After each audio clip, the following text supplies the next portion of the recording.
was watching these guys warm up though. They're pretty stout. They're pretty stout. Got to run the ball a lot. 6-3. 6-3. Okay. I think they. I saw. I think this is probably worth looking at for 1 second. Yeah, sure. Let's see. How much time we got? No, we're about there. That's all right. Yeah. Also, they don't like us to talk in between breaks, Okay. so we can do like that type of stuff or write down, but Okay. because it's on live stream too, they'll hear it. But Okay. I'm excited for this. This is gonna be great. Now, have you done others this year? Yeah, Okay. I stepped in for Steve a few weeks ago Yes. after the back surgery, and I have a history of doing play-by-play. I used to Yeah. be Jerome Bray's voice. I used to be Barry's voice. I've done it for 8 years. Yeah. Yeah, you've got the voice. I can hear it. Oh, thank you. I love it. The way I put it is, that's a blank canvas. We're the artists, and our words paint Yeah. the brushstrokes. Especially in radio to me. Absolutely. Yeah. Absolutely. It's amazing. All right.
Hey, Randy, you there? Hey, sorry, we got the anthem going on. I was just making sure. Okay. Perfect. Perfect.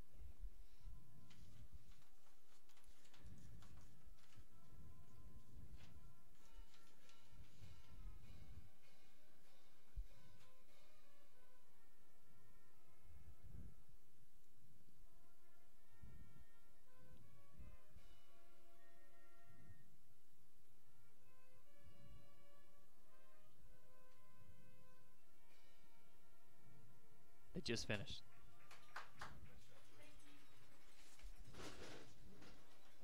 Okay.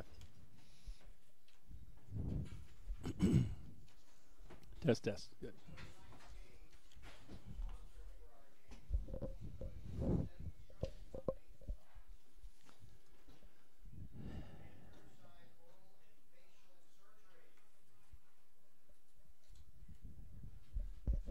Where is everybody?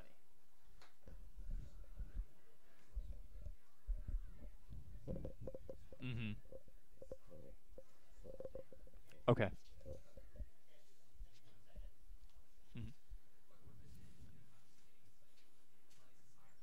Good evening, Darlington Tiger football fans. It is GHSA football in the Peach State Round 1 Class A Private. The Darlington Tigers will be taking on visiting Mount DeSales. The Cavaliers hailing from Macon, Georgia. Alongside Tommy Manning, this is Ben Poplin filling in for Steve Conrad. Steve, we know you're listening, and we wish you all of the best. This is playoff football in the Peach State. Tommy Manning, it doesn't get much better than this. I am tickled pink right now, and I know you are as well. Everybody's undefeated with the playoffs starting. It's a new day, even if some of the teams haven't had the year they want, and it's time to go to work, and winner stays in.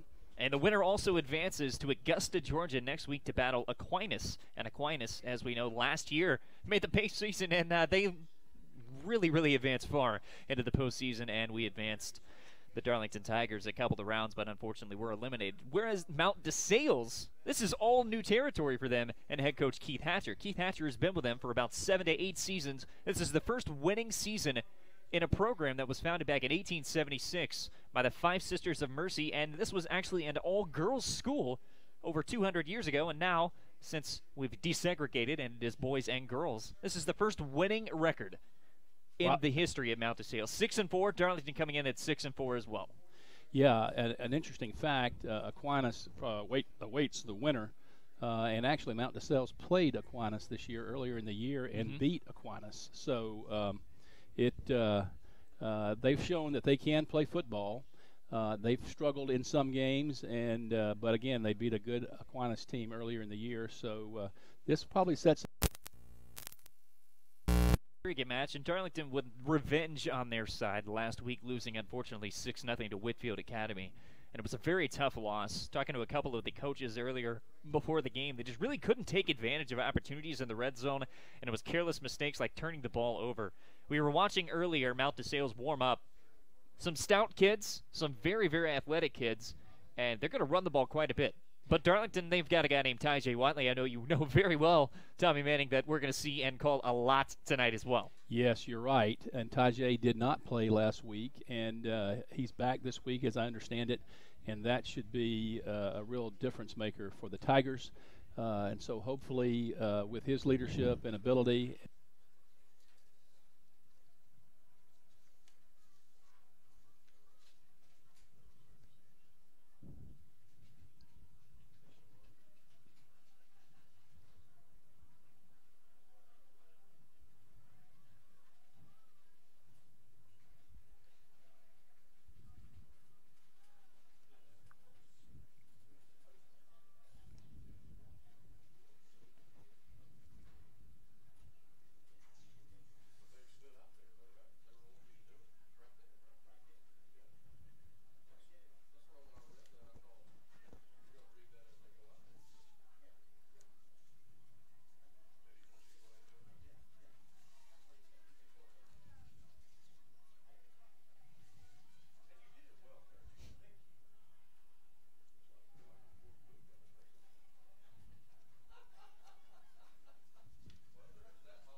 We are back with you live from Chris Hunter Stadium in Northwest Georgia. GHSA Round 1 Class A private matchup featuring the Darlington Tigers and the visiting Mount DeSales Cavaliers hailing from Macon, Georgia.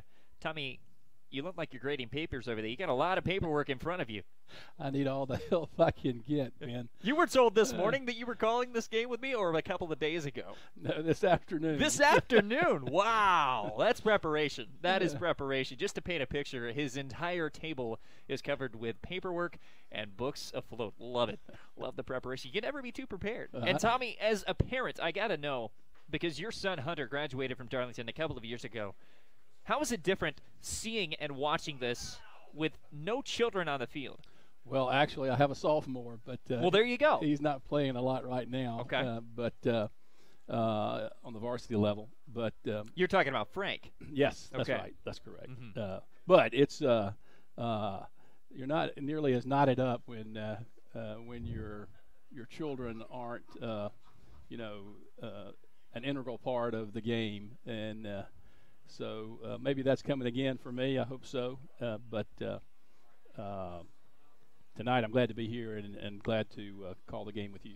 Well, happy to have you, as always. And again, Eddie Evans, we wish him all the best. He's under the weather tonight. And, of course, Steve Conrad, we wish him a quick and healthy recovery. He, his friends, and his family.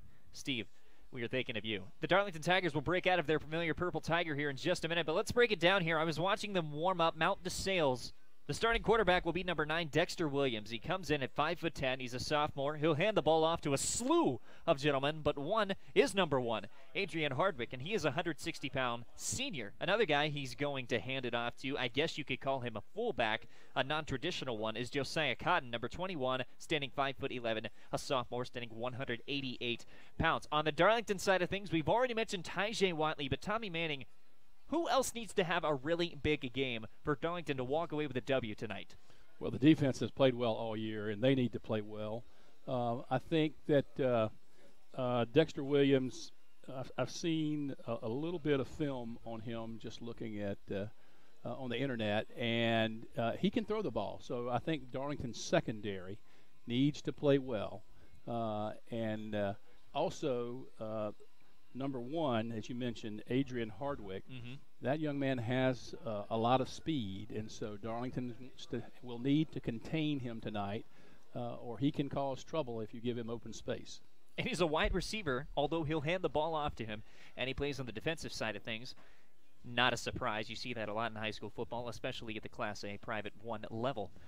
It's going to be a fun night of football, though. It's cold. The captains are coming out. They will meet here in midfield in just a few moments. The crowd is settling in. The milk jugs with all of the beads or beans, whatever you throw in there. These fans are very, very excited. I'm excited. I cannot wait. The purple, the white, it is glistening in front of us. The lights are on here at Chris Hunter Stadium, and it's Friday night in the Peach State. You cannot beat this, and the winner again, you have to mention, advances to Augusta, Georgia to play Aquinas next week. Aquinas is just watching because they had a phenomenal season, once again, for a second straight year. But Darlington knows a little bit about something, and a phenomenal season. Tommy Atha, since becoming head coach, does not have a losing season at Darlington. Keith Hatcher, on the other hand, I already mentioned before the break, Keith Hatcher has one winning season, and that is the current season. So they're playing for it all this year, and why not? Yeah, they are. They're rolling too. They won their last game last week, and so they're coming in feeling confident. And as I said, they had a bigger win early in the year against Aquinas. They play in a difficult region, down in Region 7 in the Macon area. So I believe that we can expect that they'll be prepared.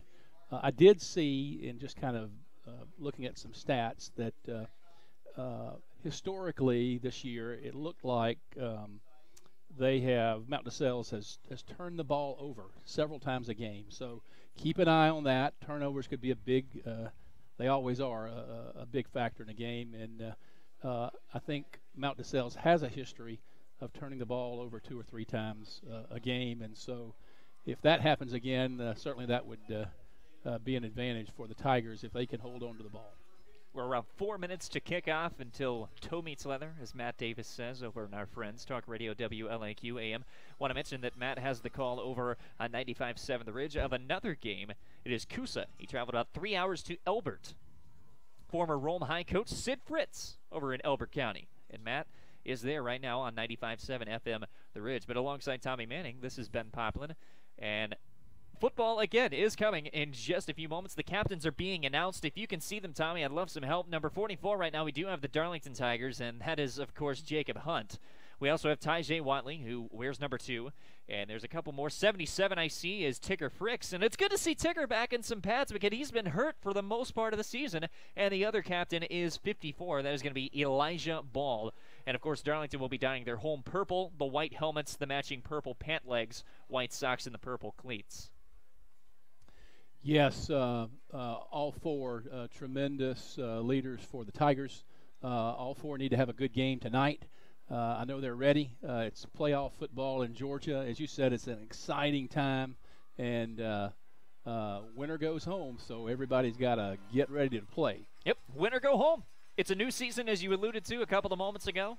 Records matter not anymore, even though they're both come in at 6-4. It's regardless, because right now is what matters. Across the way, we do have a couple of captains now for the Mount DeSales Cavaliers. We have Adrian Hardwick, who we've already mentioned. I believe number 50 is another, and that's going to be Saheed Wana. Number 21 is who I already mentioned as well, Josiah Cotton. And number 50, who is coming out and not wearing pads, apparently must be injured, but a captain nonetheless, is Saeed Wana again.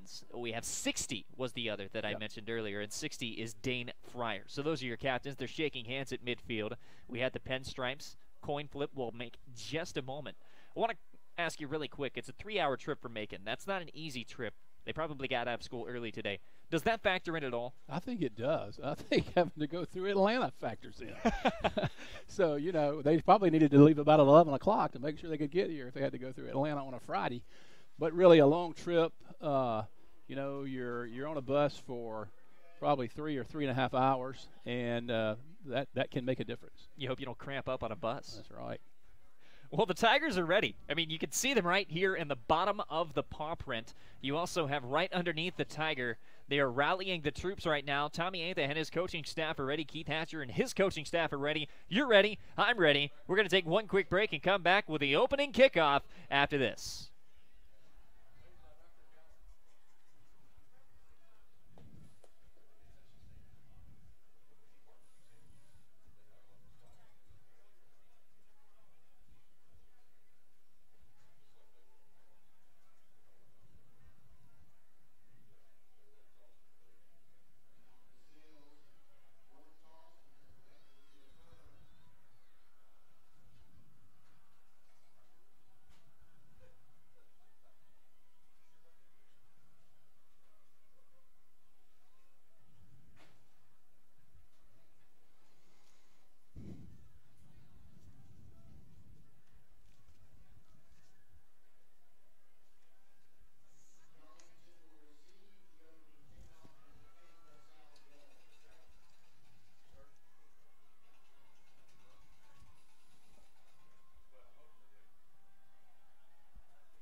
Good evening once again, and welcome everyone to Darlington Tiger football coverage presented by Talk Radio WLAQ AM 1410. We are live from Chris Hunter Stadium in Northwest Georgia, Rome, Georgia to be more exact. Alongside Tommy Manning, this is Ben Poplin filling in for the familiar Darlington voice Steve Conrad. We just had the opening coin flip, and Tommy, Darlington has elected to receive to start this contest as Mount DeSales and the Cavaliers are led out with a familiar M and a Cavalier switching of the swords. Reminiscent of Michigan, if you look across the way. And here come the Darlington Tigers now. The purple flags, the white lettering, the fans and the cowbells are chiming, and we are almost ready for football. Sorry to interview and interrupt you there, partner. What were you going to say, Tommy? No, the Cavaliers over there look like kind of a cross between Michigan and Virginia. Yeah. That's actually a really good comparison because you have the cross swords and you have the yellow M. We are ready for football, though. As I mentioned, Darlington will receive to open up this kickoff. Already mentioned Darlington wearing their home purples. They have their opening prayer orchestrated by head coach Tommy Atha. Meanwhile, the Cavaliers are having a chat with head coach Keith Hatcher across the way. Cavaliers are donning their visiting white jerseys, the navy trim on the pant legs. Also, their lettering and number is yellow and navy. They have a shiny navy helmet with a silver and gold crossing sword Cavalier logo. It's about to start. Darlington making their final talk there, huddling up with the kickoff return team. The music starting up. Everybody's jumping around on the sidelines. It's about time for football here. I haven't stopped shaking since I sat down. I am so ready for playoff football here in the Peach State. So going back for the Darlington Tigers to receive, you know it's going to be Tyjae Watley, but also going back is a man that you may not know, and that is Ezra Barnett. But you will hear the name Ezra Barnett every now and then. If the kick is short, mind you, as they will be kicking from the 40-yard line, which I don't expect it will be, Ezra may be the guy. But Tyjae will stand along the 10-yard line, and Darlington will look to block for him. The crowd is on their feet. There's the cowbells once more.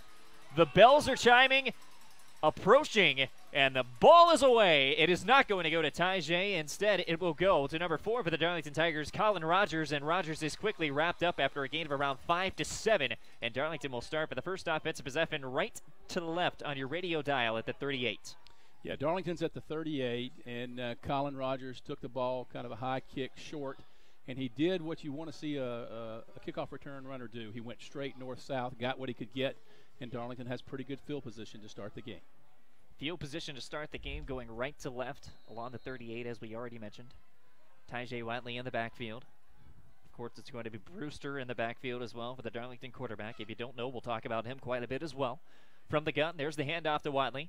Shakes a couple of tackles to his left. Now he goes right at the defense, and he will be wrapped up by a white jersey just crossing to the 41-yard line. And a break up a second at about 7 incoming. Not a lot there. Tajay Watley was the lone back, took the handoff, went left, and after he was hit, got another yard, so that's good, but only a pickup of about 2 or 3 on the play. Tajay Watley, we already mentioned, a senior. Where's number 2? He's a commit to Georgia Tech. The quarterback, Griffin Brewster, wears number 8. He's the lone man in the backfield. Hand off to Tajay Watley once again, right at the defense, nothing doing. Maybe gives him a gain of 1 on the forward progress, but a good third down coming up here for the Darlington Tigers, as Tajay earlier being stopped by this Cavalier defense, Tommy. Yeah, that play was, again, right up the middle. One back, quarterback just turns and hands off to Tajay, and there really was nothing there. A nice play by the Cavalier defense on that play. You may see him go to the air for the first time tonight. Griffin Brewster, he can not only hand the ball off to Tajay Watley, he can run a bit himself, and he can sling it. He's got a 4-receiver set, 2 to his left, 2 to his right, 1 man in motion, and Tajay flanked to his right. And before the play, whistle blows, and we'll have a flag. Yeah, nobody in the backfield there. Tajay in the slot, they sent him in motion, and there must have been someone who jumped on the Darlington offensive line because they're backing up Darlington by 5, so it's going to be 3rd and a long 9, almost 10. Talk about adding insult to injury. You already had a 3rd down, and now you most certainly have to throw the ball. You're still in decent field position. It's not like you're backed up in your enemy territory, but you're kind of exactly where you started after the kick return of Colin Rogers. Exactly. It's as if the 7 yards Tajay gained on the 2 carries, null and void. There goes Tajay Watley again in motion, 4-receiver set. Brewster drops back a 3-step. He's looking. He's got time to throw. Lets it fly. It's into the hands of Tajay Watley, and it's a first down for the Tigers, crossing the 50 onto the 48-yard line. Move the chains for the purple and whites. Nice play there. Darlington sent Tajay in motion. So they had 3 receivers on that side. They sent 1 guy deep. Mount DeSales was in the zone. They sent 1 guy short, and they were able to hit Tajay in the intermediate area for a nice first down for the Tigers across midfield at the Cavalier 49. How about the offensive line blocking? Griffin Brewster had all day to throw. He's from the gun. New set of downs. Hands off Tajay Watley. He's going to scramble to his left with a sweep. He is going to be wrapped up in the backfield quickly for a loss of about 2 yards. And it's Reese Waters, the senior tight end, also serving as the linebacker defensively for Cavaliers, that brings him down. And early on, it looks like what Darlington has seen a good bit this year, and that is a defense that focuses on trying to stop Tajay. There, they stopped him for a loss of 1. And so other people are going to have to step up if they're focused on Watley and running the ball. 2nd and 11. Tajay Watley not backing up now. A 4-receiver set once again. Dropping back, looking for Swiger. Instead, it's Ezra Barnett who takes the reception from Griffin Brewster. It is caught, but he does not get much. Maybe crosses the line of scrimmage, Tommy.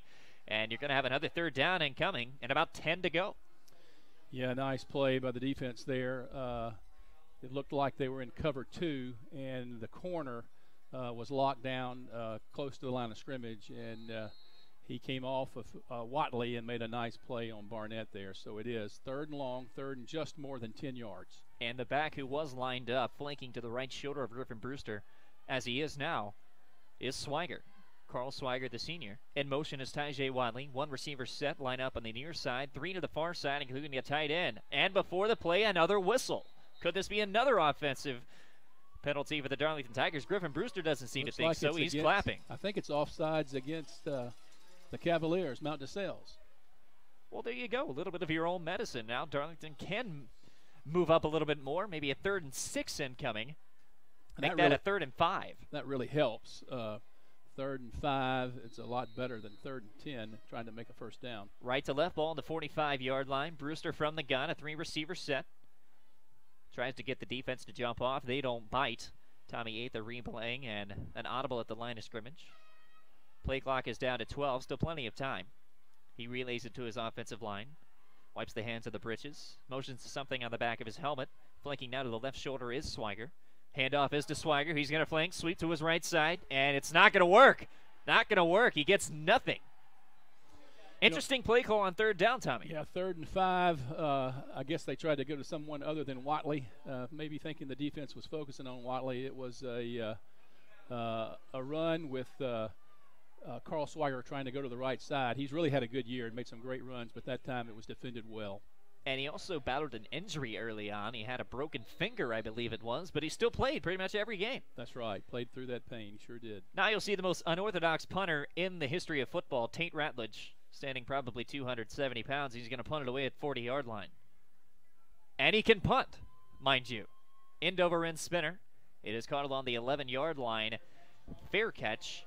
And that's where the Cavaliers will take over. So you're inside your opponent's 20. It's a nice place to start. Yeah, back them up along. So Darlington was able to get the ball across midfield, and then unfortunately not able to get a first down, but they've put the Cavaliers in poor field position. And I was laughing at or thinking about what you said about Tate Ratledge and that punt. You know, he's huge. He just mashes the ball. He's a good punter. Not that it's a beautiful stroke by any means, but boy, he just mashes it with all his power. He's a great punter. He is. He just doesn't look like he would be a punter because he's also an offensive lineman and a defensive tackle. Left to right lining up, and before a play can even commence or before even a bark of a quarterback, we have a flag on the Cavaliers, it appears. The officials convene. There was somebody that jumped, and not sure what they're going to call here. Let's see. Hopefully, no, they call it against the Tigers. It looked like we had a defensive tackle maybe that was anxious and jumped, but I was hoping that he was pulled off by motion of Mount DeSales, but that's not the case. Now it's 1st and 5, and that's not the way you want to start off here. Not with the rushing attack that the Cavaliers have, led by quarterback Dexter Williams. Adrian Hardwick in the backfield. He hands off instead to number 21. That is Zach Taylor, sweeping to his left. He's still on his feet, getting him down, and he's going to get a first down because of the second effort. It appears that Darlington just couldn't bring him down. Yeah. I've seen this in college football a lot, how they just let that whistle. I mean, they don't blow that whistle anymore when forward progress, you think it may be stopped. They just let everybody push and scrum, and they pushed him 5 or 6 more yards down the field, and now they've got a first down. So already 18 yards, and 5 of them was charged to the Darlington penalty.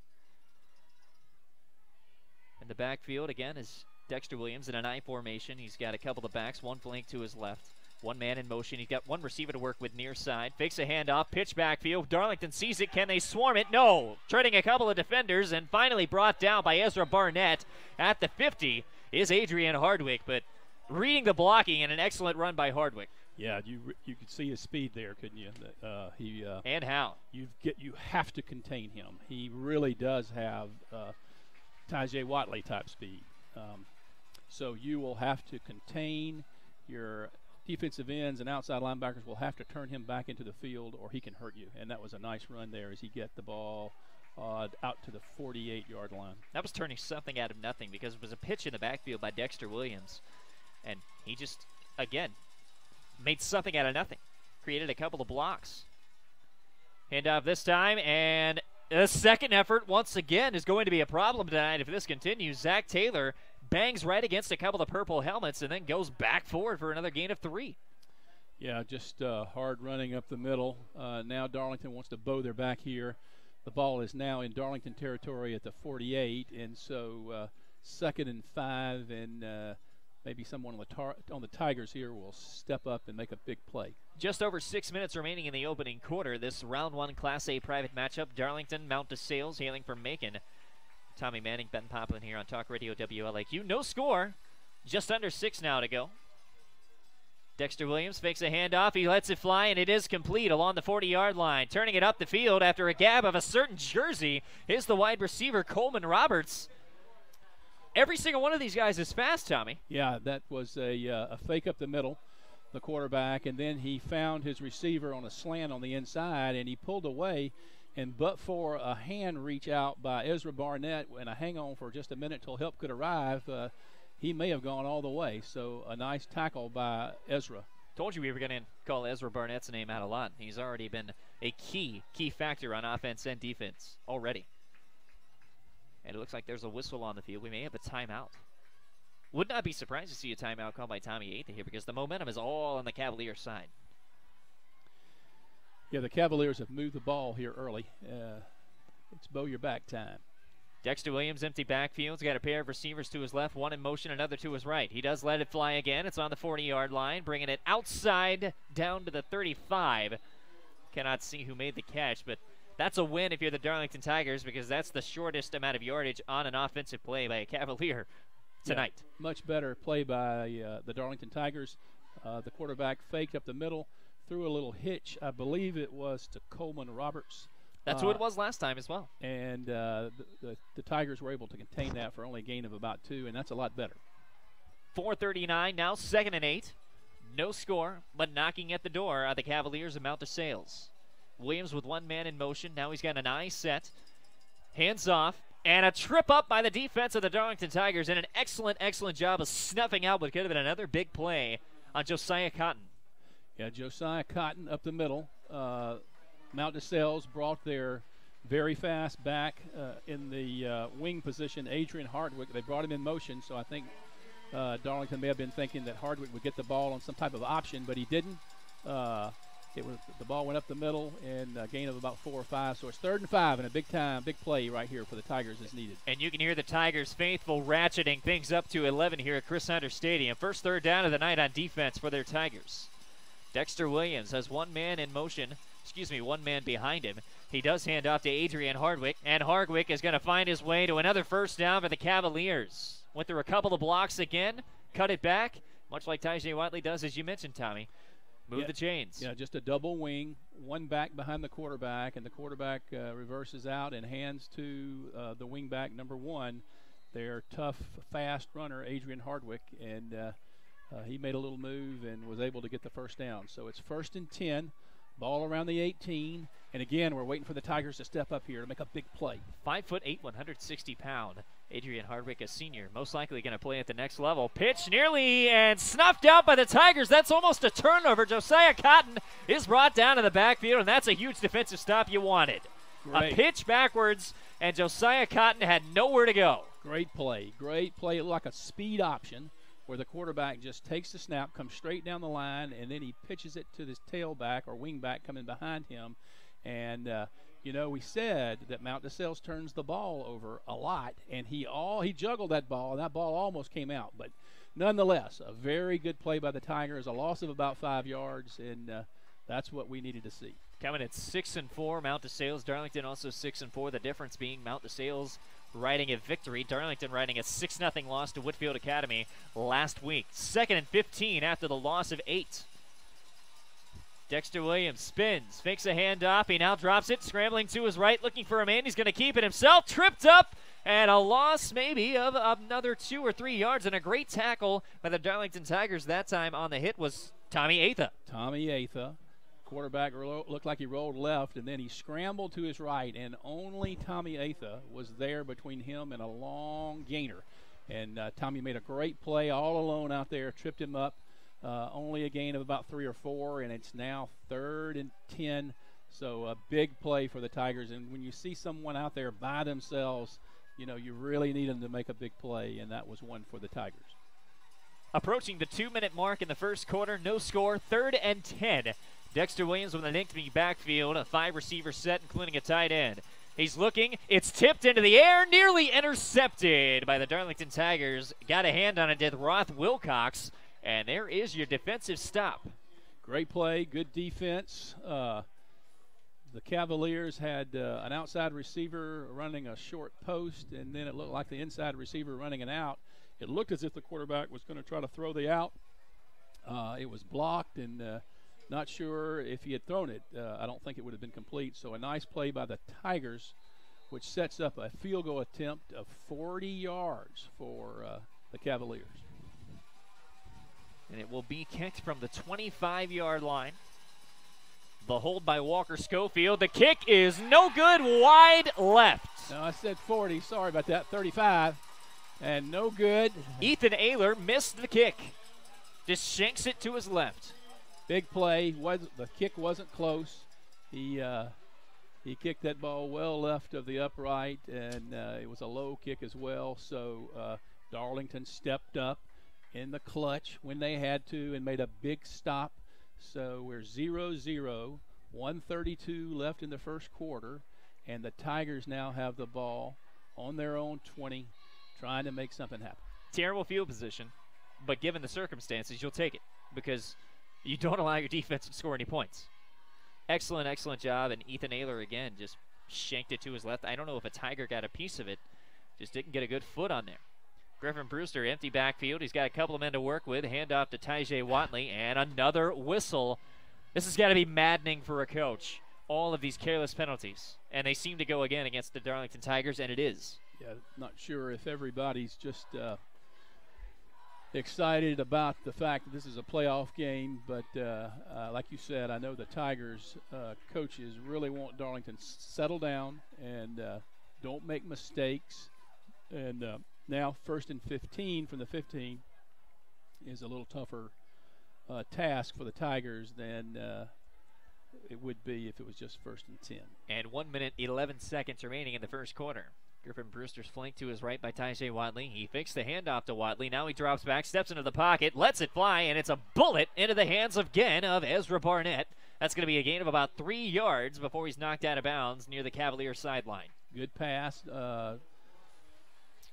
Griffin Brewster faked the ball up the middle to Tyjae, and he had a lot of time and had time to wait for Ezra Barnett to get pull open. He did. He made a nice throw, and it's now 2nd and 8 after the first down penalty. So a gain of around 7 on the play. A strong arm on display from Griffin Brewster tonight. A couple of passes already to Ezra Barnett. Handoff this time to Tyjae Watley. He goes right at the middle of the defense, and that's just not going to work tonight, Tommy. They're snuffing it out every single time, the Cavaliers, and it's like Keith Hatcher knows it's coming. Yeah, that's a play you see a lot in Athens now. You know, just a single back, quarterback in the shotgun, gets the ball, rides that ball up the middle, gives it, and nothing there on that play. Difference being Athens has a combination of Sony Michel and Nick Chubb. But Two guys who are going to go pro. We have Watley. He may go pro too. Oh, he's phenomenal. Absolutely phenomenal. The opposite of UGA also, as he's going to Tech. That's true. Brewster pats the hands on his britches. Now he's scrambling, and he's grabbed by the neck and brought down. That was a sack. No flag on the play, no horse collar, and a loss of yardage for the Darlington Tigers as he had nowhere to go. He's wanting a little bit of a horse collar because he was clearly grabbed by the back of his neck.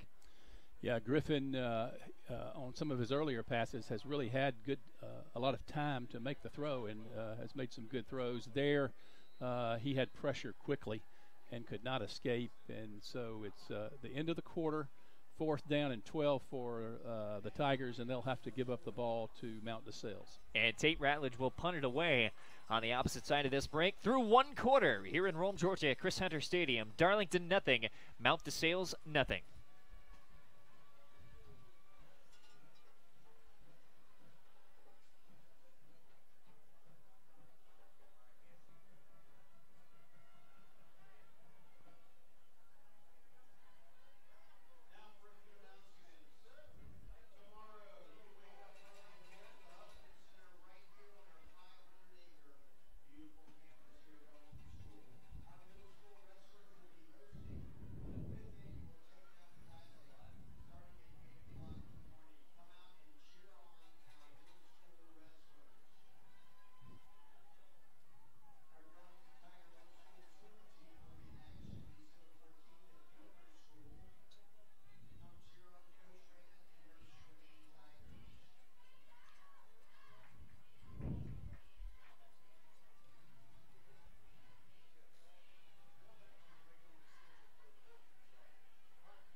Welcome you back to Chris Hunter Stadium. Darlington Tigers failed to gain any yardage on their second offensive possession of the night after a field goal attempt by Ethan Ayler was wide left. Tate Ratledge punts it away for the second time. It's a spinner. It's going to take a Tiger bounce, though, and roll right along the 38-yard line.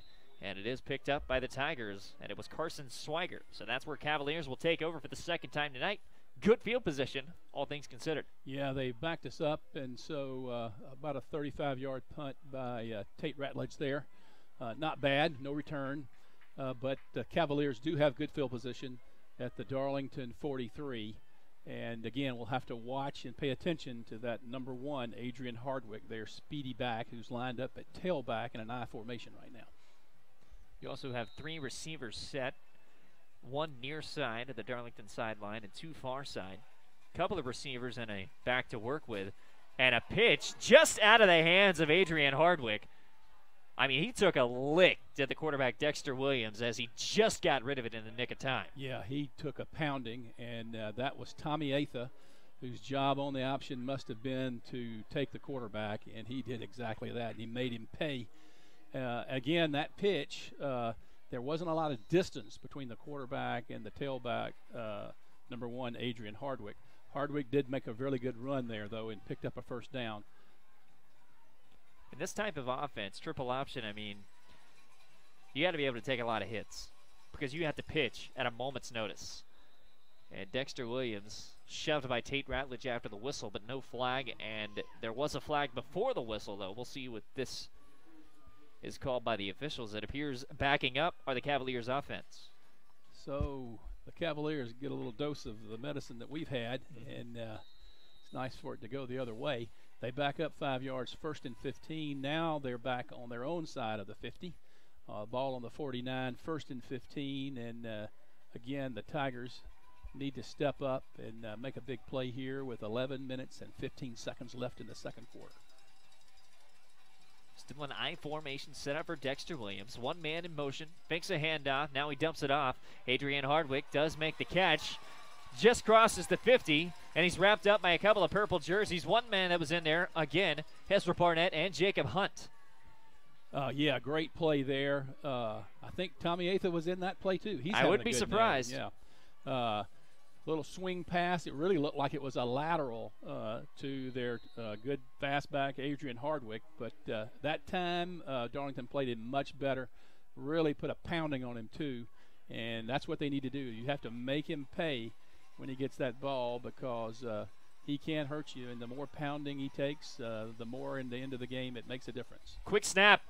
Hardwick was in motion. Handoff this time is instead to Josiah Cotton. It was a gain of 3 on the last play, by the way. And they look to gain 3 or 4 on another. Very quick snap. Yeah, Cotton straight up the middle. Shotgun. He was the man behind the quarterback, and he picked up 4 or 5, but it's still 3rd and about 8, which is the kind of 3rd down you want if you're a Tiger and the Cavaliers have the ball. And the crowd once again being told to let them hear it. Defensive stop last time the Tigers had a chance. Dexter Williams from the gun, and that's going to hurt as the Darlington Tigers jump off sides. And it was Elijah Ball that got a little antsy. Yeah, they're talking. Let's see. It looks like. Let's make sure who this is. It looks like it's going to be against the Tigers, unfortunately. Elijah Ball there was the nose guard, and it must have been a loud bark by the quarterback because Elijah can see the ball right there, and he reflexed and jumped, and now it's 3rd and 2, a much more manageable position for the Cavaliers. What has been pretty much an automatic if they have 2 yards to go. Probably the fullback here would be my guess. Looks like Josiah Cotton is lined up. The give is to Cotton, and he's got a first down just like that. He's a big player, big, strong, hits the hole pretty fast, and not a surprise there that they went power, and he picked up the first down with the ball now on the 35. 9:26 in the game, scoreless. Darlington has let the Cavaliers move down the field some, but they bowed their back last time, and they need to do that again. New set of downs now for the Cavaliers. Just over 9 to play in the second quarter. No score. Dexter Williams takes the snap again. Hand off to Cotton. Cotton's got a lot of room to work with. He's got 1 man to beat, and Ezra Barnett does bring him down, but they're into Tiger territory just inside the 20. Yeah, I don't know if that was a counter or what, but the big Cotton right up the middle, and he was able to break to his left, and he had some open field then and made a good run, and now the ball's down to the Tiger 19. It's 1st and 10 on the 19, and the Cavaliers are threatening again. Seems to be the story tonight. Cavaliers offense threatening. Darlington defense reeling thus far. Dexter Williams with an I formation, couple of backs to choose with. He fakes a handoff to Josiah Cotton, pitches it outside. Adrian Hardwick, and Hardwick is snuffed out in the backfield. It appeared to have a tackle, Roth Wilcox, for the Tigers. Yeah, fake up the middle to Cotton, and this time the quarterback kept it and then made the pitch to Adrian Hardwick. He made a little move and was able to get 5 yards, so it's 2nd and 5. He did pay a price again, though, and that's the second time. The Tigers are pounding on him, and so let's hope that can cause a fumble or just take its toll as the game goes on. Williams lined up from the gun. The lone back is, again, Josiah Cotton. 3 receivers set and a tight end. Handoff, no. Fakes it to Cotton. Keeps it himself, scrambling to his right. And he's going to gain enough yardage for a first down as he's inside the opponent's 10-yard line. First time we've seen a straight-up quarterback draw, and it worked. Yeah, he faked it to Cotton, and he took it down the line almost like an option, but he had no option back to pitch to. It was going to be him the whole way. He made the first down. He made the first down, but really didn't lower his head. And I thought he could have gotten 2 or 3 more yards, and he kind of went laterally, so let's remember that too. I don't know how tough a runner he is. New set of downs again. It's 1st and goal now for the Cavaliers. First time they've been to the red zone tonight. Just over 7 minutes to play in the second quarter. Williams hands it off. Adrian Hardwick scrambling for a couple of more yards, and he's brought down just inside the 5-yard line along the 6. Gain of about 2 yards, and 2nd and goal incoming. Adrian Hardwick, the third time in a row that he's carried the ball and paid the price for doing it. He picked up a yard maybe, but the Tigers really pounded him, and that will take its toll. He's not that big. Big 2nd and goal coming up. You would think it's 3rd down the way you hear this crowd ratcheting up at Chris Hunter Stadium. Dexter Williams can't hear it, and as a result, Keith Hatcher's going to have to call a timeout. Yeah, it looked like somebody on the Cavaliers didn't line up in the right place, and so he was moving all around, and then I think the coach decided, well, we just need to take a break. This is our first timeout called on Talk Radio WLAQ AM 1410. Darlington, Mount DeSales, Round 1 Class A Private GHSA matchup. No score. Back in a moment.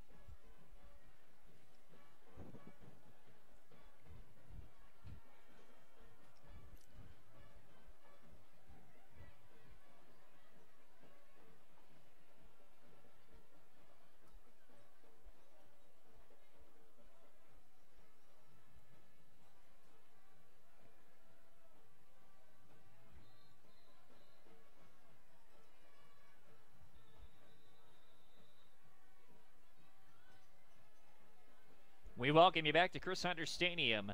No score between the Darlington Tigers and visiting Cavaliers of Mount DeSales. Mount DeSales, founded in 1876 as a all-girls school by the Five Sisters of Mercy, converted into a boys and girls school several years ago. First winning season in program history under head coach Keith Hatcher. Now they're looking to put points on the board. 2nd and 8, 6:38 to go in the second quarter. Out of the timeout, the handoff, Josiah Cotton. No! Fumble on the play, possibly no. And instead appeared to be a fake snap or a loose snap. And Dexter Williams, unable to pitch it to Cotton, just had to fall upon the pigskin. Great play by the Tigers again there.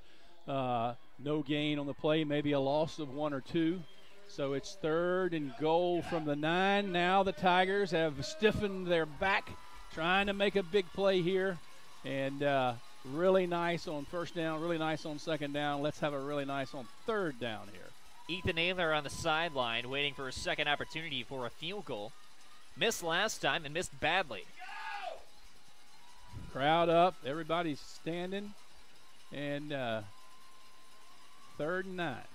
Dexter Williams wearing number 9 on his backside. Josiah Cotton takes the dish. No, instead, Williams keeps it himself. He goes right up into the middle, tries a Tim Tebow type pass, leaping and letting it fly. And an unorthodox attempt fails. Great play by the defense. Put pressure on the quarterback, and he felt that pressure, tried to step up and make a play, but really was throwing across his body. The pass was incomplete, not close.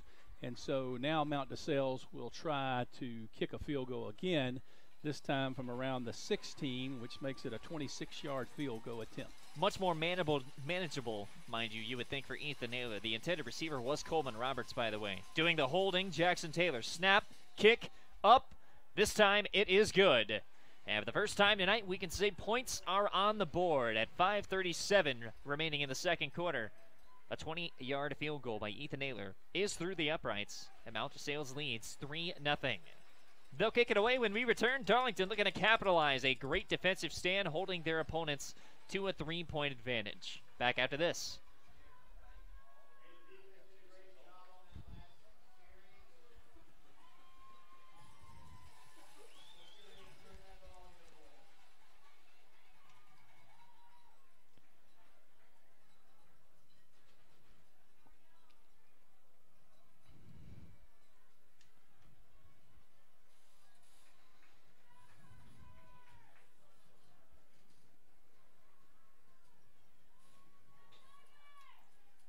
Welcome you back. Football in the Peach State. GHSA action presented by Talk Radio WLAQ, live inside the Chris Hunter Stadium press box.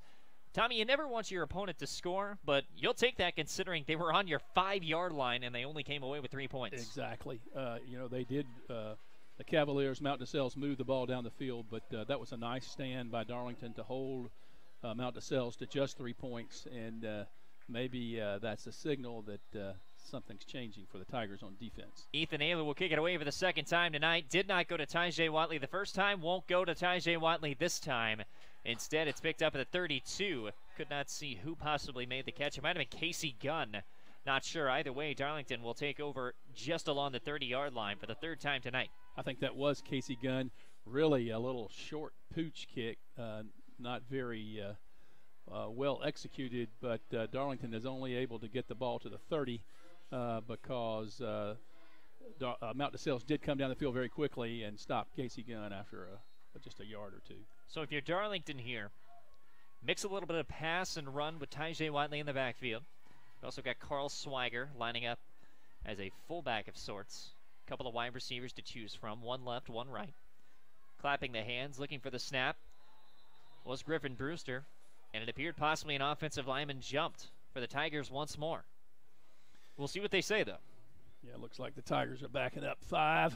They're starting at 1st and 15. We're accustomed to that a little bit tonight. So 1st and 15, and time to make something happen. Accustomed, unfortunately, with your back against the wall. So you replay first down. That's the bright side. The downside, it's 1st and 15 now. Yeah, it looks like the Tigers won back Tyjae Watley. No surprise there. Carl Swiger again lined up as a fullback. In motion is Ezra Barnett. Handoff is to Tyjae, a fake. Defense didn't nearly take it to Ezra Barnett. And Tyjae breaks away for the first time tonight along the 45, and he's shoved out of bounds. An enemy sideline at the 50. Big breakaway run for Tyjae Watley. Great run by Tyjae Watley. Took the ball straight up the middle, bounced left, used his speed, and he's as fast as anyone out here. Broke down the sidelines, a nice long run out to the 47. So now the Tigers are moving the ball, which we want to see. That's the largest gain offensively for the Tigers tonight. The other was a possible catch made by Ezra Barnett in the first quarter. As it stands, we're just over 5 minutes in the second quarter. Tigers trailing 3-0, but threatening. Handoff again to Tyjae Watley. Up the middle, couple of men to beat. He breaks a couple of more tackles, and he's downside along to the enemy 30-yard line. Back-to-back 20-yard rushing gains by Tyjae Watley. He's just a difference maker. Nice job by the offensive line, but boy, when he had daylight, he was moving. And broke into the secondary, another nice long run down to the 32-yard line, and now the Tigers are moving the ball. And he receives a hand from his crowd as he'll head to the sideline for the first time tonight, probably sit out a play or two. Carl Swiger will be the back instead. Also checking in off of the sideline for the Darlington Tigers, Kellen Stepp. We've got a whistle, though, before a play can commence. No flag. Looks like it's a chain issue over there. You like this. You like that the officials are right on top of everything because this matters. Everything matters. They're not used to that usual great Darlington chain gang over there. They brought in their own this game in the playoffs, so they're having a lot of trouble. Georgia High School Association officials still checking.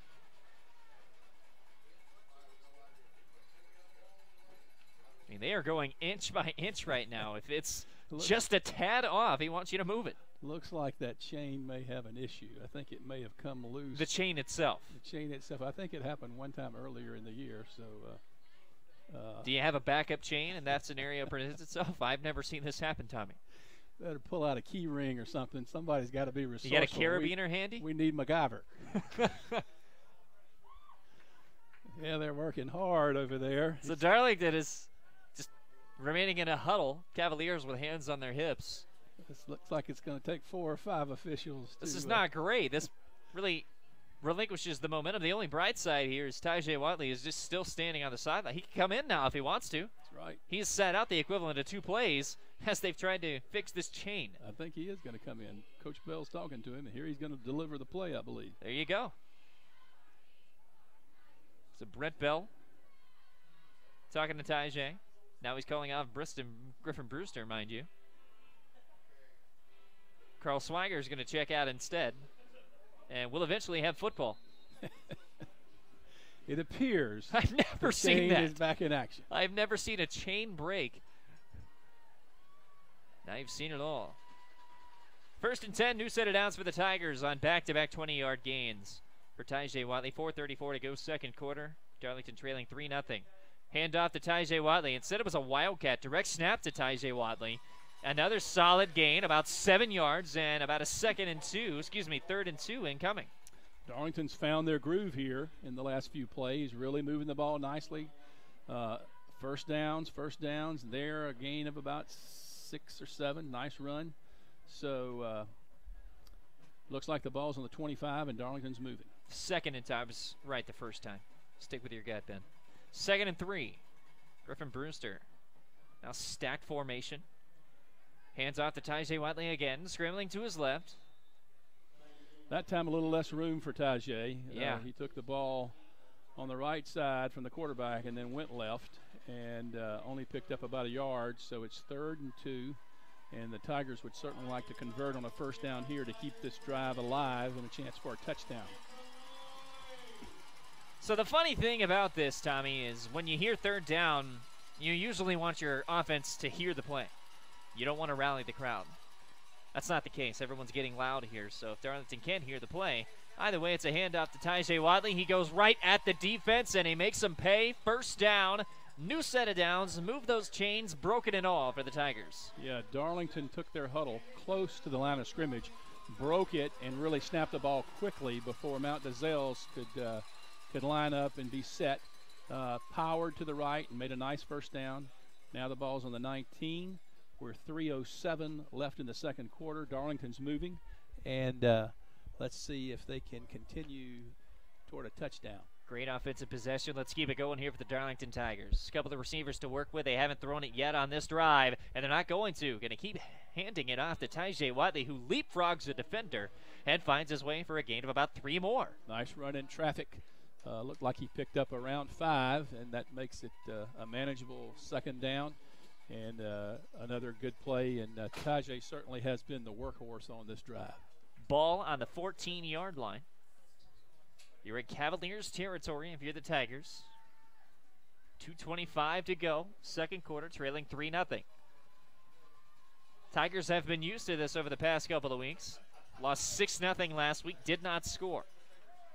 All right, now there's a lot of time. A lot of confusion on this play as well. Yeah. Play clock down to 1, and Tommy Atha has to spend a timeout. They can't get the play off in time. Yeah, Darlington is signaling those plays in from the sideline, but there was some confusion there, and Darlington had to burn a timeout. But that's okay. 2:10.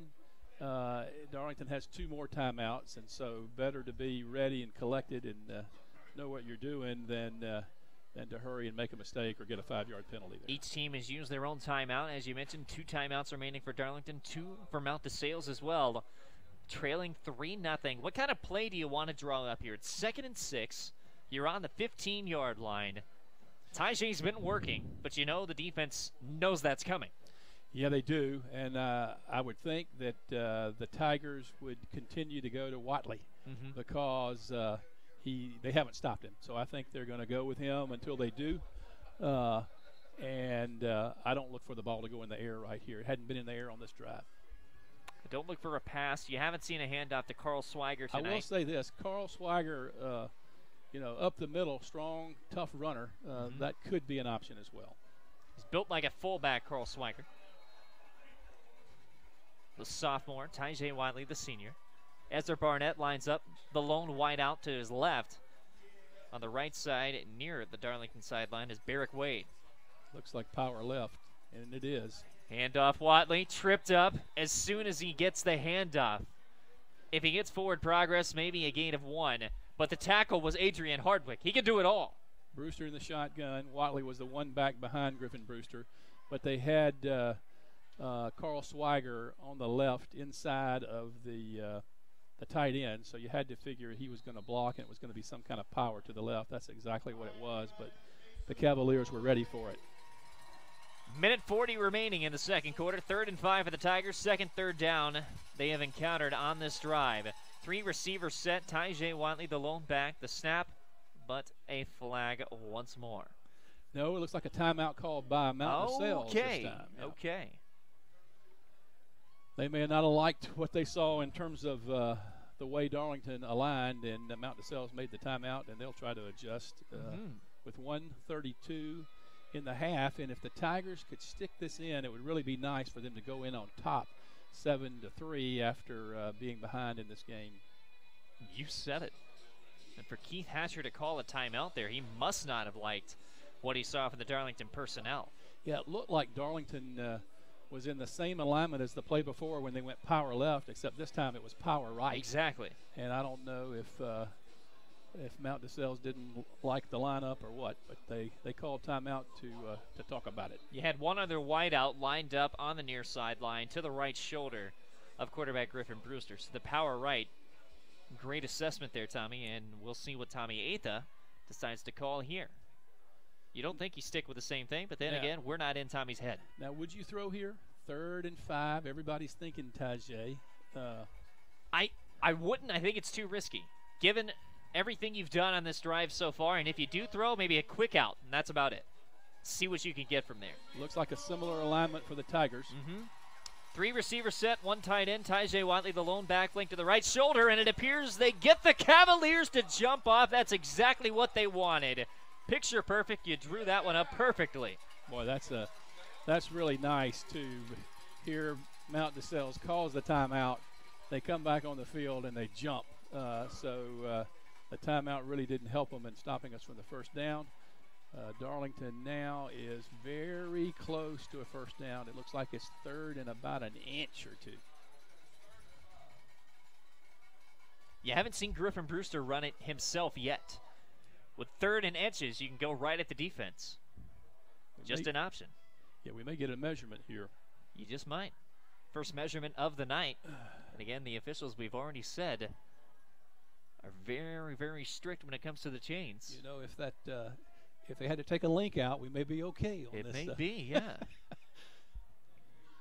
They did not bring the chains out. Now they appear they're going to. I'm going to say first down. You would. Ball on the 10, maybe the 9. Stretching the chains. It's on the nose of the pigskin. They are examining it. Oh. And they say inches. They say inches away. It's a link. They must have lengthened the thing a link. 3rd and inches coming up for the Darlington Tigers here. It's 4-down territory. You got to think, though, if they don't get the 3rd down. But then again, you have a strong leg if you need a field goal and tie this thing up going into halftime. It's 1 minute 32 seconds remaining. You got to think, even if the Cavaliers get the ball back, they can't do much in the time that remains. Quick huddle, up to the line quickly. Griffin Brewster, hands off, Tyjae Watley. Right at the defense, first down Tigers. They got the inch and they got more. Yeah, 1st and goal now. Darlington down close to the 5-yard line. No throw on this drive. They've just moved it right down the field. And if they could stick this in here, they will have a great chance to go in to halftime with the lead in this game. And they've got all the time in the world now, 1 minute 25, 1st and goal. Just milk the clock. The pitch is to Tajay Watley, though. They're not going to take their time. He fakes right. Now he cuts back up the middle, and a touchdown for the Tigers. Great job by Watley again. And the Tigers are now on top 116. Did a great job of managing the clock there. 116 left in the half, and the Tigers have the lead. Tajay Watley made an excellent counter play.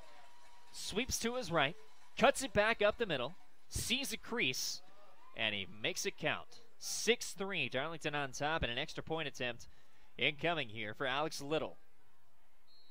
And Little, before the kick is made, a whistle is blown. It was good. They say maybe it wasn't good. I thought I heard a whistle. I heard a whistle before the Yeah. kick. They're saying no good. Alex is an excellent kicker. He's missed one all season, and that was a couple of weeks ago in overtime. But apparently he missed the kick. I heard a whistle, you heard a whistle before the kick was even made. So if it wasn't on the field, find the fan that has a whistle and escort him kindly out of the stadium. Yeah, I couldn't tell that. I couldn't tell about the snap there. I didn't know. I heard the whistle. I think made me look around, and but it was not your usual Alex Little kick. He didn't have a lot behind it. He didn't have a lot behind the kick, but it appeared it had the distance, and it must have just gone wide left, much like Ethan Ayler's kick in the first quarter. Field goal attempt for the Cavaliers. But for the first time tonight, you'll see Alex Little kick it away for the Darlington Tigers. Something we haven't seen. You'll have a minute 16, a timeout remaining for the Cavaliers, and 2 timeouts remaining for the Darlington Tigers. Well, let's see how the Tigers kick here. Well, they line up as if they're going to kick it onside. They don't. It's a high arching kick along the 25-yard line, and Coleman Roberts is wrapped up in the backfield. There goes the football. Who picked it up? It appears possibly the Cavaliers wrapped it up, but a tackle of Coleman Roberts let the pigskin go loose, and Justin Lucas might have recovered it for the Cavaliers. Yeah, that was Colin Rogers down there, very fast and made a big play. It was a pooch kick about to the 25-yard line. The Mount DeSale Cavalier took the ball, and he does what you don't do on kickoffs. You go sideways. He went sideways. He gave Colin Rogers time to get there. The ball came loose, and Darlington almost had a huge turnover here with 1:02 in the half. Colin Rogers, also an outfielder during baseball season, shows off the speed there as well. Covers a lot of ground all year long. Dexter Williams from the backfield. He has his pass blocked. Both hands were on it. That was Darlington's Cam Watson, right in the grill of Dexter Williams. And you feel like the momentum is shifting a little bit in this game. The Cavaliers really moved the ball early, and the Darlington Tigers were having trouble moving it. And after we stopped the Cavaliers on the last drive and then took the ball on a long drive ourselves, you just kind of feel a shift in the momentum in the game. Momentum's a funny thing, though, Tommy. It could shift like a pendulum. Dexter Williams in the backfield, got a couple of backs to work with, hands it off Adrian Hardwick, and Hardwick is stopped. There goes the football. This time it's a purple jersey, and the Tigers have forced a turnover and pounced on a football. 49 seconds. Really, it was almost like a body slam. That ball came loose, and the Tigers have it with 49 seconds in the half, and the ball is now on the 18. Adrian Hardwick had the handoff. I couldn't see who it was that tackled and forced the football loose, but he had no chance to get any yardage, and that's the first time we've been able to say that all night for Adrian Hardwick. And we said coming into this game that Mount DeSales had a history of turning the ball over, and that could be a real critical turnover here, especially if the Tigers can cash in right here. 49 seconds and 2 timeouts to work with. You're on the Cavalier 18-yard line. Griffin Brewster is from the gun. He's got 1 back to work with, flank to his left, 3 to his left, 1 to his right. 1 man in motion. Scrambling to his left. It's a reverse handout to Tajay Watley. He's got some room, but there's a flag on the play. And he'll be brought down just along the 11-yard line. Let's see what the flag's all about. It was a tackle made what appeared to be Trey Hunter III for Mount DeSales. Looked like it was a hold on Tate Ratledge back behind the play, so that's maybe from the spot of the foul. That's not good for the Tigers. So you back up pretty nice play by the defender there. Tajay had room, and you know how elusive he is when he's out by himself, and the defender made a good play, but he also had the penalty going for him as well. That's going to back the Tigers up. Looks like it will be about the 31. So a little tougher here for the Tigers with 41 seconds still on the clock. Don't think the clock moved there. It was good for us. It moved maybe 4 seconds on that play. Handoff Tajay Wadley. Spins off of a couple of tackles, bounces off like a bowling ball on some pins, and he's finally brought down after a gain of probably 7. And the hit was delivered by Andrew Craddock, the junior defensive lineman for the Cavaliers. 33 seconds left. Good run by Tajay, but Darlington had to burn another timeout. They only have one left now. Ball will be around the 21, and the Tigers will be second and about 12. After the loss on the penalty. Yeah, the reverse play to Tajay really was a good-looking play, but the hold of Ted Radlich really hurt. That hold really hurt. You're right. Tommy Eighth rallying the troops on the sideline. Likewise, Keith Hatcher across the way for the Mount DeSales Cavaliers. Interesting to see what he might draw up here. He's already thrown in the first trick play of the night, which was the reverse.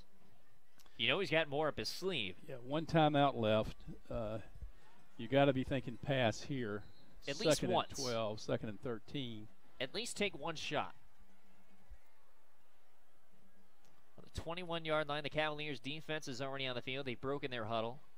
Tommy Eighth is still imparting some words of wisdom for his offense. Griffin Brewster breaks. The offensive line is already set up. Ezra Barnett, as well as Barrick Wade, are set up as the wideouts. It's Carl Swiger flanked to his right. No Tajay Wadley on the field right now, which is a bit shocking. That's a surprise. But Griffin Brewster hands off to Carl Swiger. Swiger's going to try to throw on a trick play, scrambling to his left. Now he's going to keep it himself, and he'll duck out of bounds with 24 seconds remaining. So another trick play. Carl Swiger, who was a lefty, pumped to look and see. There was no one to throw to, though, when he wisely kept the football in his arms. Yep. Swiger played quarterback previously, and he is left-handed, going to his left. Pulled up and wanted to throw the ball down the field. The receiver was covered, and so Carl did a good job of wisely getting out of bounds, picking up 3 or 4 yards. Makes it 3rd and 8, but a good play by Carl not to have to burn a timeout. 24 seconds remaining. Watley back in. They measure it 3rd and 7. Flank to the right is Watley, aforementioned. 2 receivers set. Handoff is to Watley. No, it's a keeper himself. Griffin Brewster fooled everyone, including me. He goes back to the goal line, and he is in! Griffin Brewster calls his own number, and some points are on the board. That was a really good run and a really good fake. Tajay Watley lined up with Carl Swiger in that power-looking play that Darlington had run so well earlier. And this time he made a good fake. Everybody went for Tajay, and Griffin Brewster made a nice run. And at the end of the play, eluded a tackle and made the touchdown. So that's really big with 15 seconds left in the half. Alex Little's extra point leaves little to the imagination that time, and it is through. With 15.2 to go, it's Darlington 13, Mount DeSales 3. And just after we talked about it, Griffin Brewster does pick apart the defense himself. He's elusive when it comes to his feet. And he makes it count there, and a great fake sailed on the Mount DeSales defense. Yeah, that's a big play for the Tigers, scoring right before halftime. Really puts them in charge of this game right now. Of course, anything can happen. Anything can happen. But you really got to like the fact that Darlington was behind in this game and were able to put up 2 touchdowns here in the last 3 minutes. And so, turning point on that drive, and it ended up working for the Darlington Tigers, was the penalty on Tate Radlich on the reverse to Tajay Watley. It really got into the head of Keith Hatcher, the head coach for the Mount DeSales Cavaliers, and he called a timeout. And then you had a hard count at Griffin Brewster. Bart, one of their defensive linemen, jumped. And then the Darlington Tigers kind of just ran with it. Yeah, that's a huge play for the Tigers. Looks like a pooch kick again. It is a pooch kick. It is again caught by Coleman Roberts, and he'll again go east to west instead of north and south. He's going to get some more yardage this time, but not much, as he's tackled along the 32-yard line. Is Ezra Barnett? No, excuse me. This time it was Ian Payne who came down with the tackle. Time for one play for Mount DeSales. We'll see if they'll just kneel it and go in, regroup, or if they'll try to throw a long ball. I hate to see kneels at the halftime. I'd love to see him just try. How about an interception return in the half? Dexter Williams from the gun. That hasn't changed all night. Stacked formation, and they will, in fact, take the knee and play it safe. Conservative Keith Hatcher. But heading to the locker rooms, the Darlington Tigers are up 13-3 at halftime. After putting up a goose egg in the first quarter, they go 13 unanswered in the second. Halftime is upon us here at Chris Hunter Stadium. Darlington leading 13-3 in this GHSA Round 1 Class Private A matchup. Back after this.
Thank you, Randy. We do welcome you back at halftime. 13:47 remaining until the start of the third period.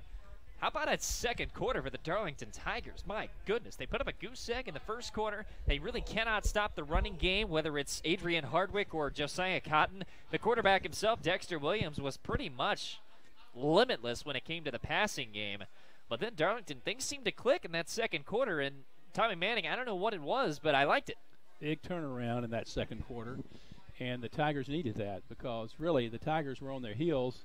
They were able to keep the game close, but Mount DeSales looked like the team that was able to move the ball. But that last 4 minutes of the first half, Darlington down 3-0, came back, put 2 scores on the board with a critical turnover by the Cavaliers, and the Tigers are in control right now. They are in control. They're controlling the rushing attack. They're controlling the passing game, although we haven't seen that much passing tonight, which we expected going in. These are two very, very rush-heavy teams, and we knew that was going to be that way. But Tajay Watley has been the lone back. Carl Swiger's gotten a couple of carries, but we already mentioned Adrian Hardwick. If you stop him like you stopped him in the second quarter and force that fumble, yeah, a lot can happen. Yeah, that's right. Really, Adrian Hardwick is an outstanding back, but we said the last 3 or 4 times that he carried the ball, even if he got yardage, he paid a price for those yards, and that's the way the Tigers have to play him because he's dangerous the same way Watley is dangerous for us. And speaking of dangerous, this is still a very dangerous Mount DeSales team. It's 13-3. Yes, that's a 10-point advantage, but we have seen already that Mount DeSales can move down the field at will, and they can do it really, really quickly. That's right, and Mount DeSales gets the ball to start the second half, and so it's going to be very important for the Tigers to come out and continue to set the tone as they did at the end of the first half. And if they can do that, that'll be a great start. But really, probably the most critical drive of the game so far will be the first drive of the second half where Mount DeSales will get the ball. You're absolutely right.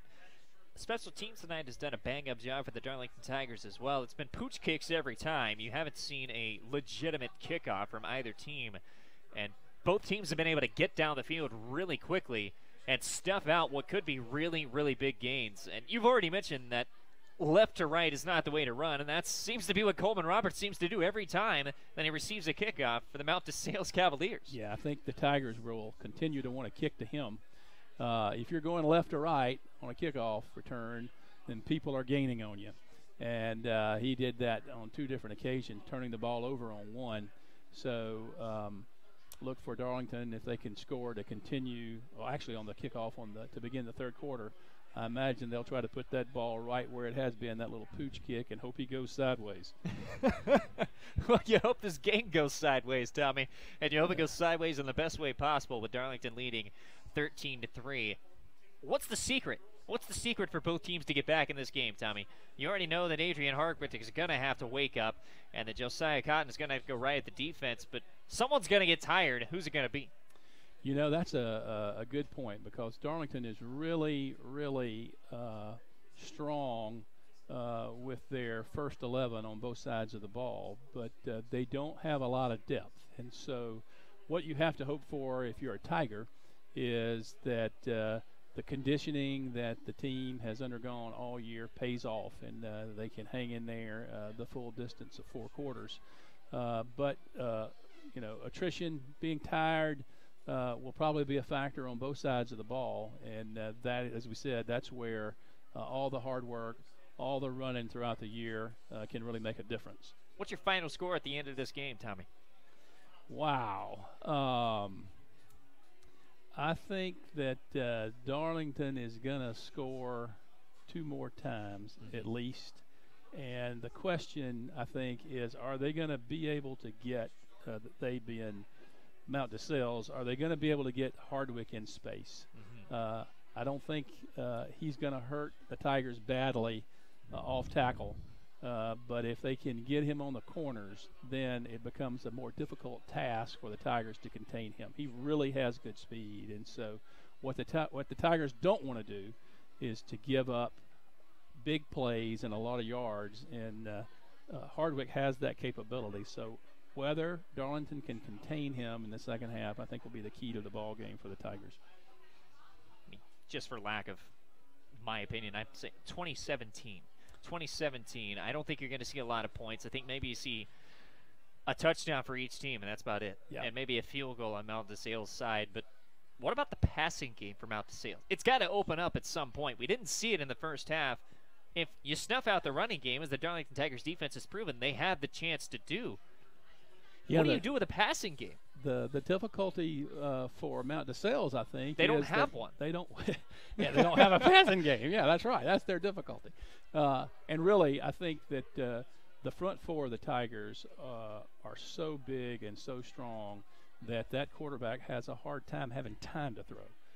If he has time, there's some. The secondary of Darlington is not their strongest point on the field or strongest positions on the field, and so you make him do some good, but he's had difficulty having time to throw, and so Darlington, if they can keep that pressure on the quarterback, that may make a difference in their ability to go to the passing game. He's certainly been walloped several times, too. That triple option I already alluded to in the first quarter, it's going to wreak havoc on you. You can have bad dreams about that going up at night. You wake up and you're hit because you're going to have bruises. Yeah. And you're going to have to just take those hits. And that option Yeah. play, just talking about that for a second, Yeah. they really don't have much space No, they don't. between their quarterback and the pitch man. And so when you're making a pitch, in a 2 or 2.5 yard area, that's a hard ball to handle. You don't have the time to see it. And so that's where turnovers occur. And that's happened to Mount DeSales throughout this year. Mm-hmm. So maybe some more of that will occur tonight. But they have to get their number one, Adrian Hardwick, in space if they're going to have a chance in the ball game. And let's hope the Tigers can continue to corral him. Tommy, if the Tigers do continue to corral him, as you say, and continue to hold on to this lead, who is your early Honeymoon Bakery icing on the cake player of the game favorite right now? Don't say Tyjae Wadley. Well, he's always a top candidate, Always, of course. always. Really early in this game, I thought that Tommy Atha made 3 or 4 big hits in a row, so I thought that I would think that he would be a strong candidate if he continues to play well. And of course, Watley has played real well in the game as well. Mine would be Ezra Barnett. We've said the name a lot. I said we would say the name a lot in the pregame, and he's been on virtually every tackle. He's tipped a couple of passes. He's been on special teams. He's just a great. He's everywhere. He's a great young man too, just a quality guy, and it's good to see him playing well out here tonight as he has all year. Here, a big game, making big plays. So I agree with you that he's certainly a top candidate as well. Well, we're not going to count our chickens before they hatch. We'll award the Honeymoon Bakery icing on the cake player of the game at the end of the game. But for now, we'll send it back to the studios. 5 minutes, 35 seconds remaining at halftime. It's Darlington 13, Mount DeSales 3. Second half coming up in just a short couple of minutes.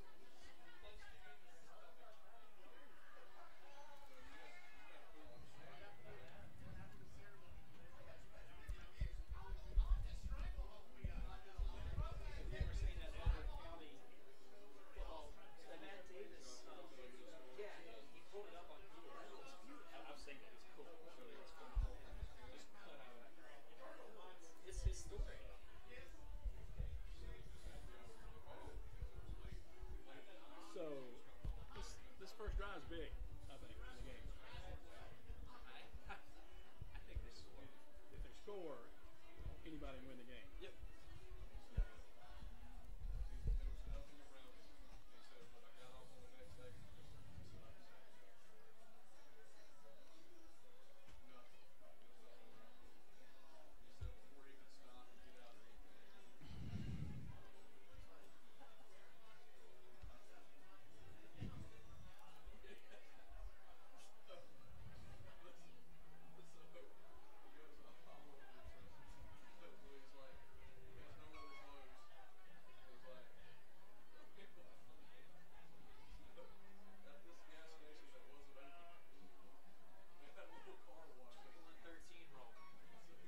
$21-13. Wow. Wow.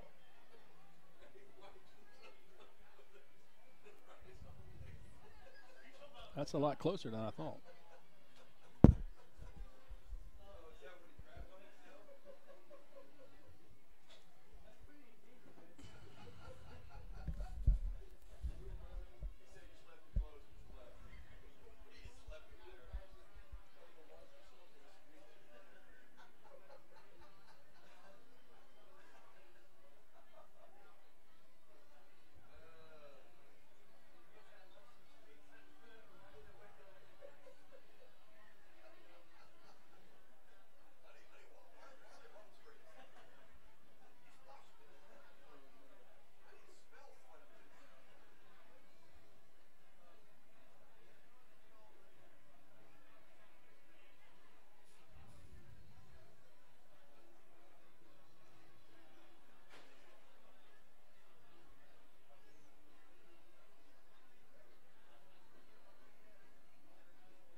We welcome you back once again, live from Chris Hunter Stadium on the beautiful campus of Darlington High School here in Rome, Georgia. GHSA Round 1 Class A private matchup. Winner moves on to Augusta, Georgia to face Aquinas. It's too early to tell right now, Tommy Manning, but I'll welcome you back. Ben Poplin inside, filling in for Steve Conrad. It's 13-3, but you've already mentioned this is the most important play in the game because Mount DeSales will receive the kickoff to open it up. Darlington received to start the game. They put up a goose egg in the first quarter. They changed that with 13 unanswered in the second quarter, but this is where everything ramps up. You're exactly right. I believe that this is the most important drive of the game. If Darlington can snuff out Mount DeSales after this kickoff and hold them and get the ball, then it's going to be a long way to go for Mount DeSales. However, if Mount DeSales gets the ball, can get their good back into space, Adrian Hardwick, then this game is wide open. So a really important few plays coming up here in just about 3 minutes. Tommy, let's go inside the locker room. Each locker room, hypothetically speaking, starting with Mount DeSales. Keith Hatcher, what does he say to his team? You're down 13-3, but there's been bright spots tonight. Yeah, I think he says that, look, it's a playoff atmosphere. We really played well for a quarter and a half, but we didn't. We made a mistake on a turnover, and we didn't stop Watley when we needed to. So we got to redouble our efforts there and come out and play hard is what they say, I think. You also have to remember, they didn't execute. That's a word you hear thrown around a lot, cliche as it is. They didn't execute. They had 2 opportunities in the first corner in the red zone and came away with just 3 points. That's right. They were able to get their backs in space in the middle of the field, but once they got down close, Darlington was able to stop Mount DeSales on 2 different occasions, and that made a big difference. It's a different game right now if they do. It's a 14-13 game if we're being really honest, because if they do score, extra point pending, it's 14-13. It's a 1-point game right now. Yeah, the defensive stand by the Tigers and the turnover on Huge. the kickoff, boy, those were huge. Let's go inside the Darlington locker room. What does head coach Tommy Ainthes say to his Tigers? I think he says, look, we started slow, and we really picked it up in the second quarter. And what we have to do is play sound football. We can't turn the ball over. Be smart. Don't jump off sides. Everybody think. And if we play that kind of football, then and contain Adrian Hardwick, we can win this game, and we can pull away and show other people in the state that we can win it big. Don't think, but also think. Well, if you overthink, it can really, really get you in trouble because you think you hear things. They've been a lot of hard counts, and those penalties you mentioned, they hurt the Tigers early on in the first quarter. They did. There were a lot of mistakes early. So would you chalk that up to pregame jitters and playoff jitters and just excitement? I would. It's an exciting atmosphere out here, and everybody has got to play good fundamental football. And as you said, you're not overthinking, but you're carrying out your assignment one play at a time, going when the ball is snapped, playing good defense, good fundamental football, and just do it one play at a time to your best, and then everything will take care of itself. 24 minutes remain between this team, being the Darlington Tigers, and an advance to round 2 to play Aquinas next week. Standing in their way, the Mount DeSales Cavaliers from Macon, Georgia. This should be a fun second half. The good news is Coleman Roberts is right there again where the Tigers have been kicking all night. So you have eaten him alive. Every time he takes a pooch kickoff, he runs left to right. Maybe Keith Hatcher said, hey, listen, go straight. I'll tell you what, if he came over my sideline, I would be like, son, you're going north-south. You get what you can get, but don't go sideways.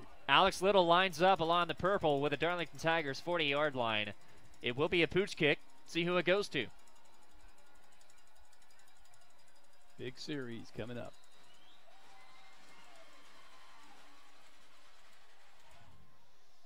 Bounce, Coleman Roberts. Cannot pick it up cleanly. Tigers have it. What a way to open up the half. Well, I said this was the most important series of the game, and they kicked it to Roberts. I thought it was a little shorter than the others, and I didn't think I thought somebody else might try to catch it. It bounced. Roberts touched it, fumbled it, and the Tigers have the ball. One bounce right in front of Coleman Roberts. He tries to one-hand it, and that ended up being a huge detriment. And now the Tigers can really, really put their foot on the gas. Think about this game. You know, this game so far has really turned on the kick. Two huge plays. Special teams. On the kickoff. And we haven't seen a traditional kickoff all night. That's right. Griffin Brewster left to right on your radio dial. Flank to Tyjae Watley. Handoff, Tyjae Watley. Misses a couple of tackles, makes a few men miss, and he's tackled on the 30-yard line for a gain of 1.5, bringing up a second at about 8. Shotgun by Brewster. He just turns and gives it to Watley, who tries to go from his right to left. Not much there, only picks up a yard. So it's now 2nd and 9 for the Tigers with the ball around, I believe, the 30-yard line. You could not ask for a better start to a third quarter leading 13-3. Darlington sticks this in. It's big. Handoff again, Tyjae Watley, Tigers offense. And Watley will go right at the defense this time. Flanked by a couple of white jerseys, brought down by Reese Waters, the senior linebacker from the Cavaliers. Very similar play, not much there. Maybe picks up a couple. It's going to be 3rd and 7. You got to come away with points. You can't open up the half, pounce on a kick, and not come away with points. That's all for naught. Yeah, Darlington needs to score here. They could stretch this lead beyond a 2-touchdown lead. That would be really nice. Well, Griffin Brewster lines up from the gun as he has all night. He's flanked to the left shoulder of Tyjae Watley. The tight end is Carl Swiger. 2 receivers to his left and 1 to his right, and that's Barrick Wade. Fakes a handoff to Tyjae Watley, and Griffin Brewster calls his own number again. It's worked twice now. First down, and they're inside the red zone for the second time after a Griffin Brewster run. Yeah, good fake again, and Griffin Brewster kept the ball on a nice run. It's kind of like the University of Georgia this year with their great running backs, and then every now and then Fromm will just keep the ball and take it and make some good Look at this. yards. Look at this. No huddle. No huddle defense. Excuse me, no huddle offense for the Tigers. They're trying to get him to jump. It's worked one time tonight. And now Brewster will head to the sideline, or excuse me, his offensive line, and relay the play. Tyjae Watley will take the handoff. It's a sweep to his right. He's got some room, makes a man miss, tries to stretch, and he's down at the 1-yard line. Boy, just uses his speed. Really, the defenders were out there, and he just had a long way to go toward the sideline, and he really used that speed to pick up a nice run. Now the Tigers are down to the 2-yard line, have a chance to cash in here on what we said would maybe be the most important series of the game. It was no exaggeration either, Tommy. This has been the most important 5 plays in this contest so far tonight. And if you're Coleman Roberts, you're kicking yourself. Can't try to one-hand a football at any point. Handoff Watley, and he is in. Touchdown, Darlington. Right up the middle, Tyjae Watley. Nothing fancy about that. That's right, just power football from the 1-yard line. Nice run. Now Darlington up. They can score the extra point 20-3. Right now 19-3. Really, really, really huge drive for the Tigers. Big turnover for Mount DeSales, and the Tigers are in control at this point. In the driver's seat, whatever metaphor you want to use. Alex Little on for the extra point attempts. The hold by Ian Payne. No, it's a bad snap. It's a fake. Payne's going to take it himself. He's got some room to his left. He lets it fly. It's into the end zone, and he misses his target. What just happened? Was that on purpose, Tommy, or was that a bad snap? It was a bad snap. We've had a great extra point and field goal kicking team all year. That could hurt. That was a kind of dribble snap. You never could really get it. And Ian Payne reversed course. I thought he was going to run it or be able to throw a pass for a completion and make that, but unfortunately, no. He evaded one tackler, too. Yep. A little shifty maneuver there by Ian Payne, a guy who is a senior. He gets some playing time. You don't really call his name out a lot. 16-point lead for the Tigers. Extra points are big. It's possible that Mount DeSales with 2 scores and 2 2-point conversions could tie this game. But right now, the Tigers do look in control. They've looked good on offense their last 3 drives. And, if I am Darlington, I'm thinking that I'm probably going to kick it to Coleman Roberts. Knew it was coming. Knew it was coming. He's standing on the 20. He's wearing gloves now. I don't know if he's worn gloves all night. He probably has, as everyone does, but he's going to try to catch it two-handed, I can guarantee. Alex Little in the air. Nope. Robertson going to get a touch. It was fair caught by his teammate. His teammate said, "You're not touching it this time, kid." Yeah, Coleman was not running up there fast, calling for that ball. I will say Matthew that. Daniel, the junior tight end, says, "I had it." Because he could have caught the last kickoff to begin this third quarter, actually, and he let it fly. And Coleman tried to pick it up with one arm. I think if I'm Mount DeSales, I put number 1 over there where Coleman Roberts well, he can catch is. the ball. Yeah. He's listed as a wide receiver and a DB. And now he's lined up. Look at that, Tommy. He's lined up as a wideout alongside Coleman Roberts near the Darlington sideline. Also, you have a wideout on the far side near the Cavaliers. In the backfield is Josiah Cotton. The handoff is to Cotton. And he picks his way through the Darlington defense for a couple of yards, but there's a late flag on the play. Looks to possibly be a hold on Mount DeSales. Yeah, thrown where you would normally think hold. Let's see what the call is. It is. Oh, against us. Oh, that's not good. Unbelievable. A flag was thrown on the line of scrimmage, moving right to left, the Cavaliers. Man. Did not see a hold on the Darlington Tigers, but we're also not down on the field. That play was just right up the gut, not where you would usually think there would be a hold on the defense. Didn't get much from Josiah Cotton on that play either. And they marked that off. They marked that off 15 too. And the ball's now on the 45 on the opposite side of the 50.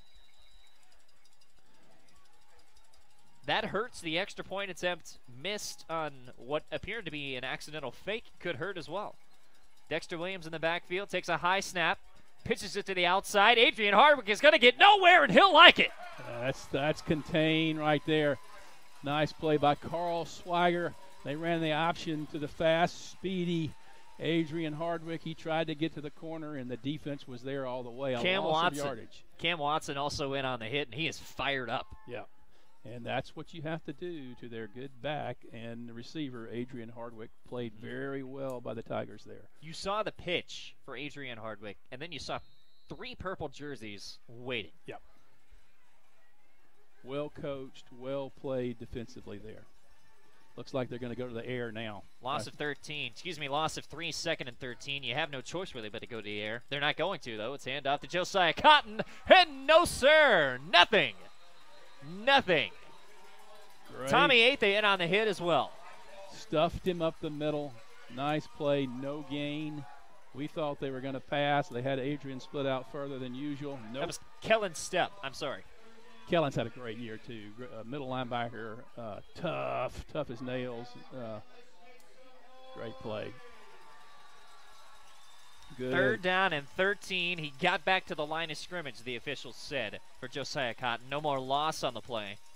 But you said it last time. They didn't go to the air. You have to go to the air here. Dexter Williams relaying the play. Adrian Hardwick is in the backfield. An I formation as Josiah Cotton is standing in front of him. 3 receivers set. Fakes a handoff, drops back. Quick release. It is complete at the 40, but it is no first down. It'll be interesting now. Pretty good gainer. Fake to Hardwick, and then he threw an out about 2 or 3 yards short of the first. Oh, more than that. Connor Gilbert was the target. Yeah, he's about 4 yards short. So decision time for Mount DeSales, who really needs to get on the board. I don't think there's any decision to make. I think they're going to go for it.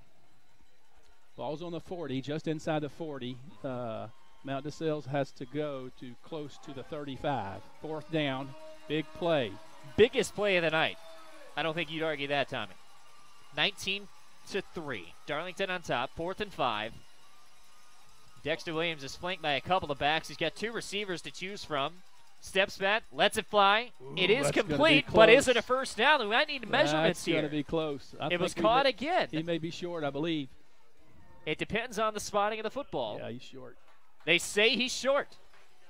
And I don't think Keith Hatcher's going to be very happy about that at all. Because it appeared that the ball was caught right along the chain there, marking a first down, by my eyes. Yeah, threw a little quick slant, and I think the referees are signaling that it's Tiger ball. Turnover. Tiger ball.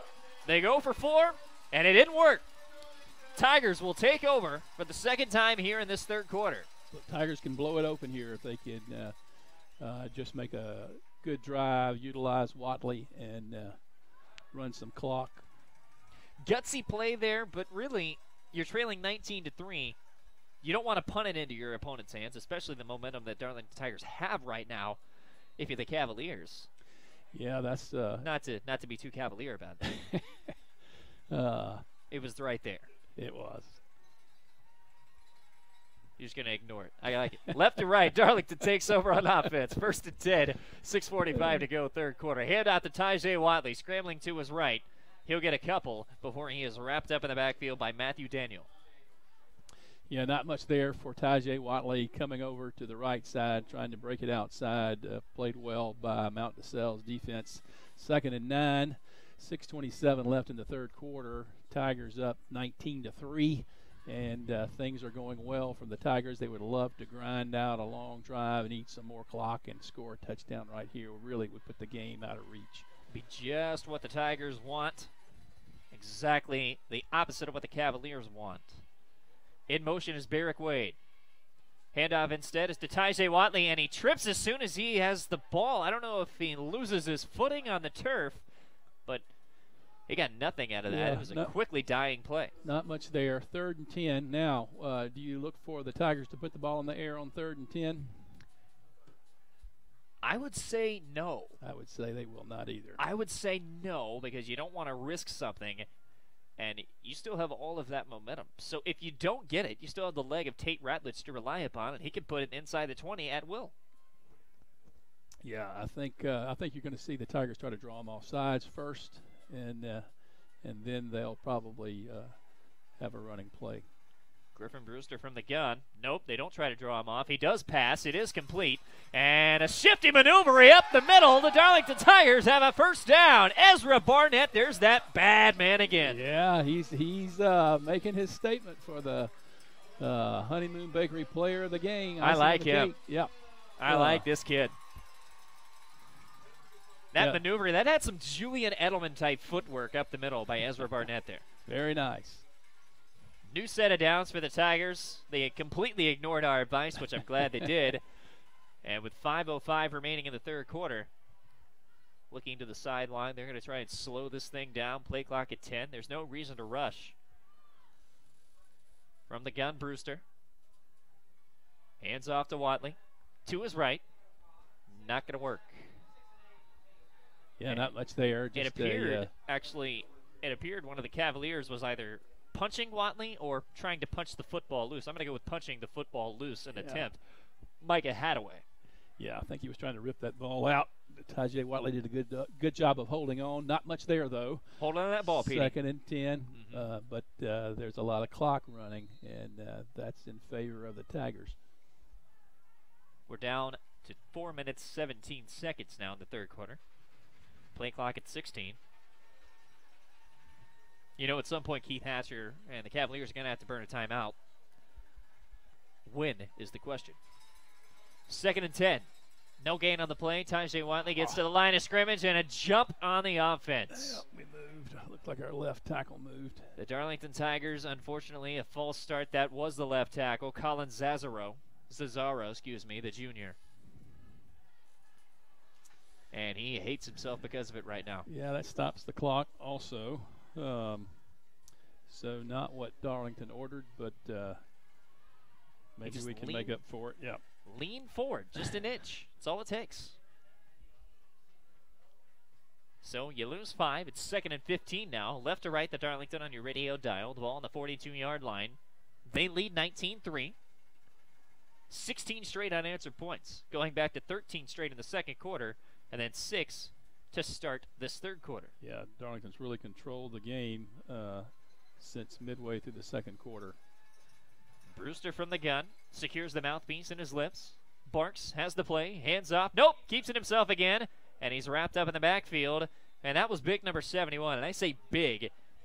He's listed 6'1", 273 pounds, but he is not 273 pounds. Markel Fountain is a mountain. Yeah, that's the play that Griffin has had success on, really making that fake to Tajay and everybody thinking he's going to run, and that time didn't quite work as well.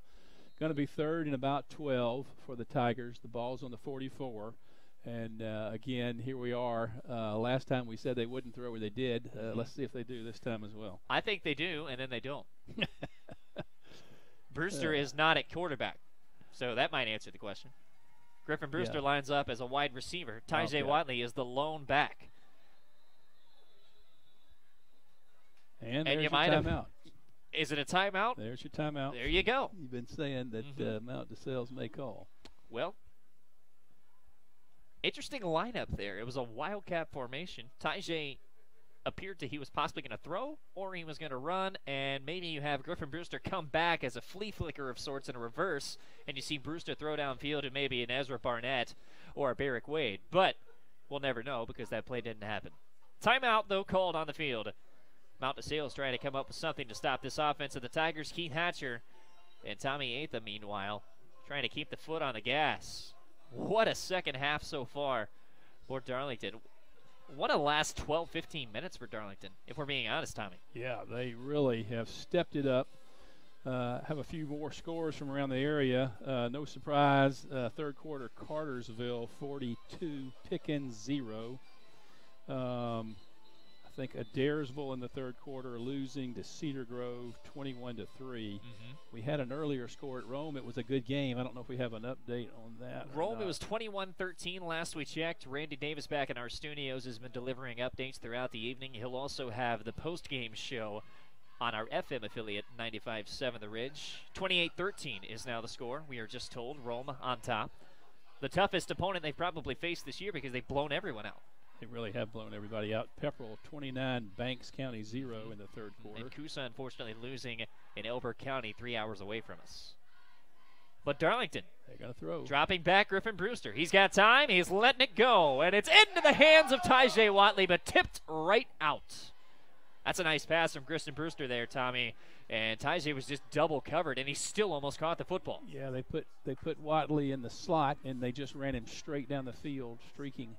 And Griffin Brewster tried to make the throw to him, and he was hoping to rely on Watley's speed, but it was a good defensive play, incomplete, and now the Tigers will have to punt. The biggest Tiger will punt. Tate Ratledge to punt it away from the 27. He takes a high snap, and he's got his leg into this one. It's not going to have much distance, but it's got a lot of air. It's fair. The ball caught him.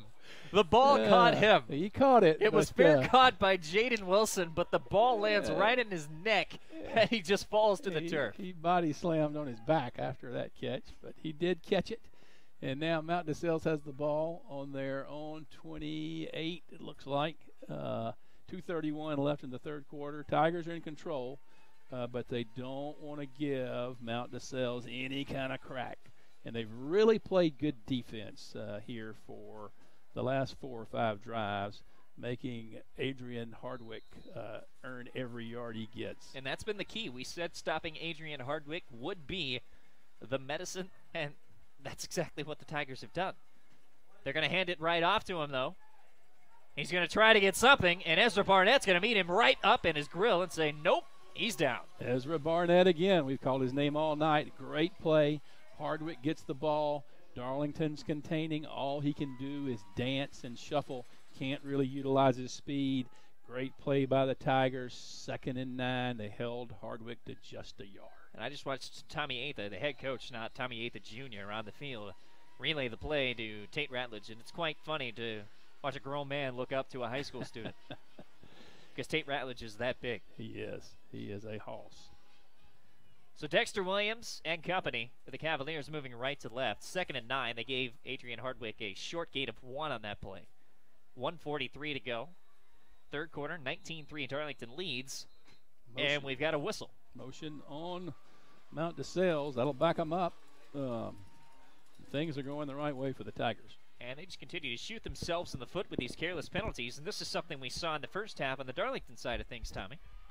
Yeah, it really is a reversal, and Darlington looks much better. They look much better on offense. Their defense is playing outstanding right now. Well, they've got confidence and they've got swagger. They've got swagger. They've got swagger and swagger. You knew it was coming. You knew it was coming. You've known me for 2 hours, but you knew it was coming. Dexter Williams takes the snap. He's rolling out to his right. He's got no one to throw to, and he's sacked in the backfield. We talked about that earlier, how They have no passing game. they have no passing game. They just have no time to get it off. And the front four of Darlington really penetrated there. The quarterback retreated, couldn't make the throw, and sacked. Big loss, 2nd and a mile now, it looks like. 3rd down, 27, just under a minute remaining in the 3rd quarter. This is where you see how strong Dexter Williams' arm is. Yeah, I don't know what the Cavaliers do here, but they need something out of their bag of tricks because they are backed up and in a hole, and they need a score desperately. I honestly don't know what you could do because the longest pass we've seen them make tonight was 10 yards. Yeah, Darlington just needs to be sure that none of their defensive backs allow someone to get behind them, make a good play here, and Mount DeSales will have to punt. Well, in the backfield right now, you have Roth Wilcox, you have Ezra Barnett, you also have Carl Swiger. Sure-handed as they are, they know a pass is coming. Only one receiver split out to the left, 2 on the right. Yep, 3 receivers set. Alone in the backfield, he's got 1. And Dexter Williams, they're going to play it safe and hand it off. And Josiah Cotton, he goes right at the defense and gets nothing. They raised the white flag on that drive, but I don't know if there was much they could do, being 3rd and 27. So now Mount DeSales will have to punt. That ends the 3rd quarter. Darlington dominated that quarter as well. Picked up another touchdown. So they're in a strong position at 19-3. If they can just finish strong in the 4th quarter, it looks good for the Tigers. We are through 3. Raise your 4s to the heavens. We enter the 4th quarter of regulation here at Chris Hunter Stadium. Darlington 19, Mount DeSales 3. Back after this on Talk Radio, WLAQ AM 1410.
Welcome you back. Start of the 4th quarter here from Chris Hunter Stadium.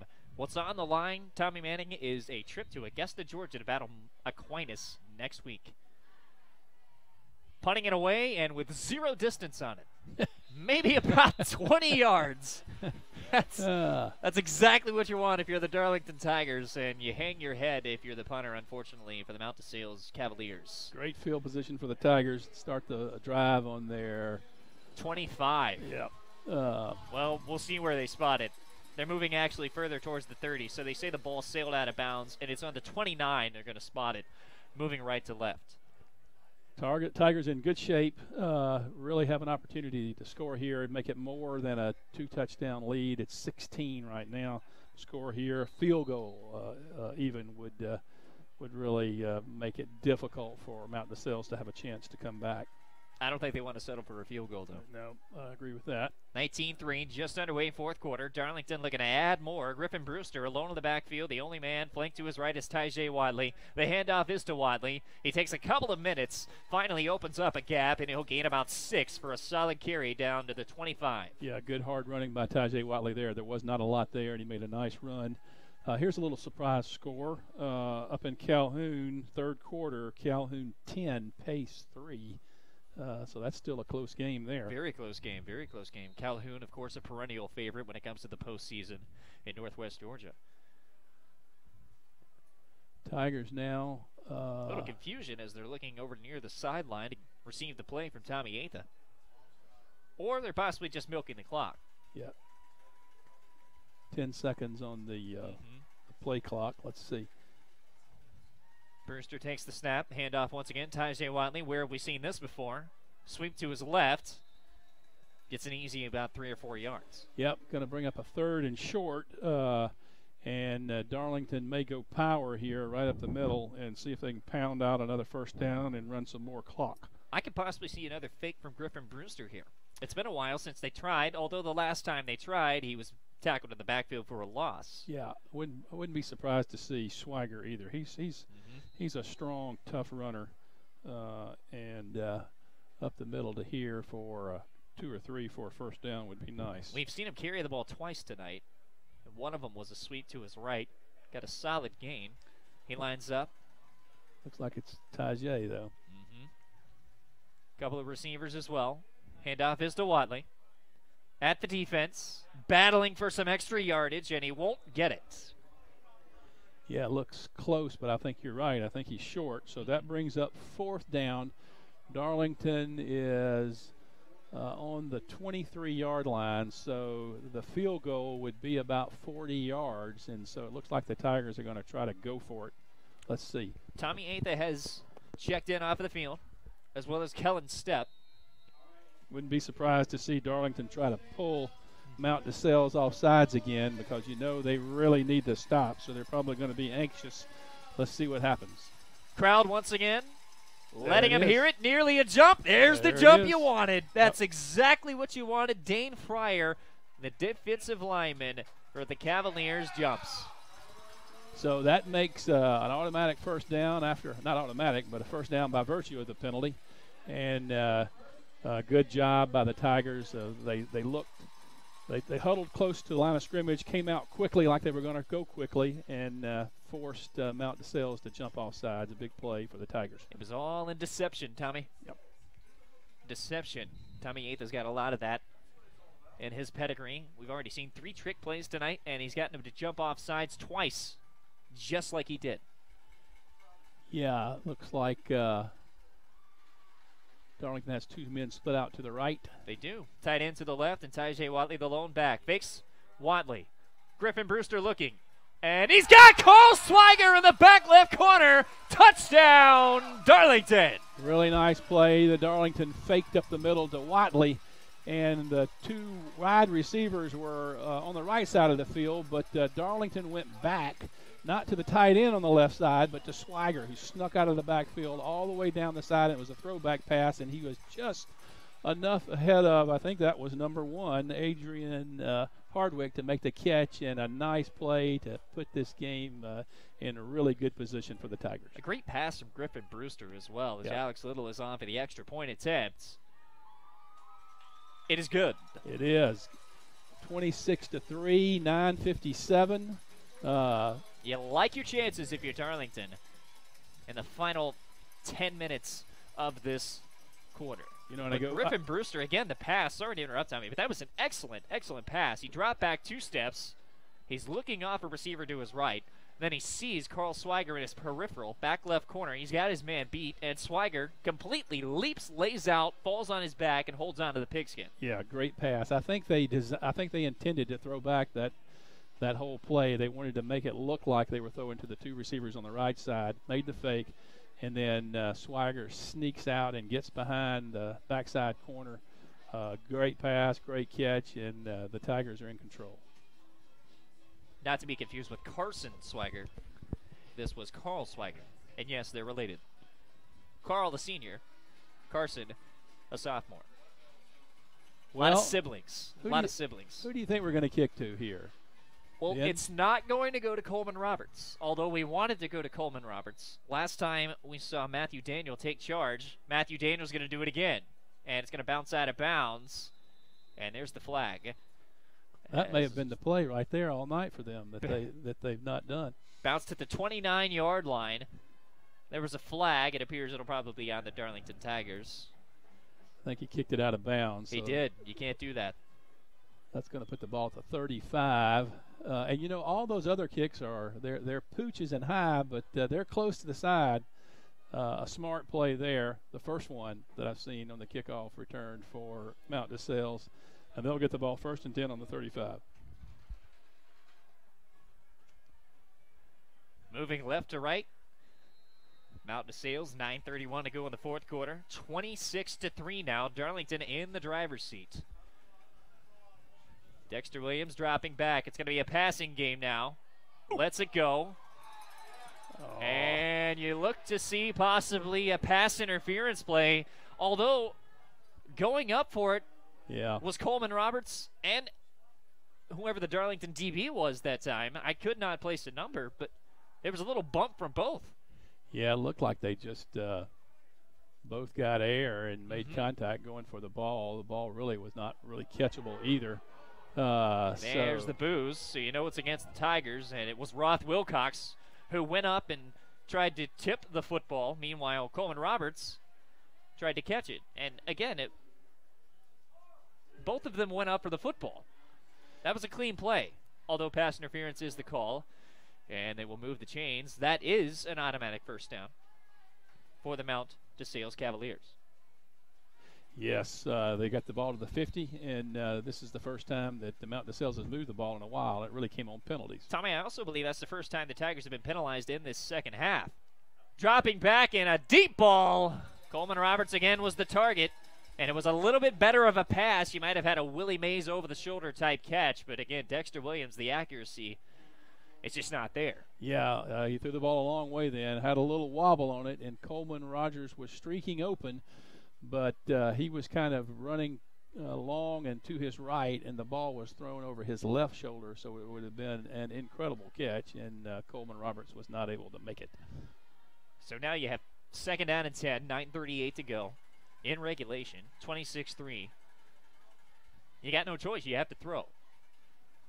Dexter Williams has thrown 3 consecutive times, and of course he's not going to throw after I said it. Adrian Hardwick, the handoff, and he goes right at the defense, and vulnerable as it were, he finds himself away to a first down. That's the first down we've seen from Hardwick since the second quarter. Yeah, Hardwick is quick, and that time he had a little space, not a lot, but he was able to break some tackles, make some shifts and moves, and gained over 10 yards and picked up the first down at the Darlington 39.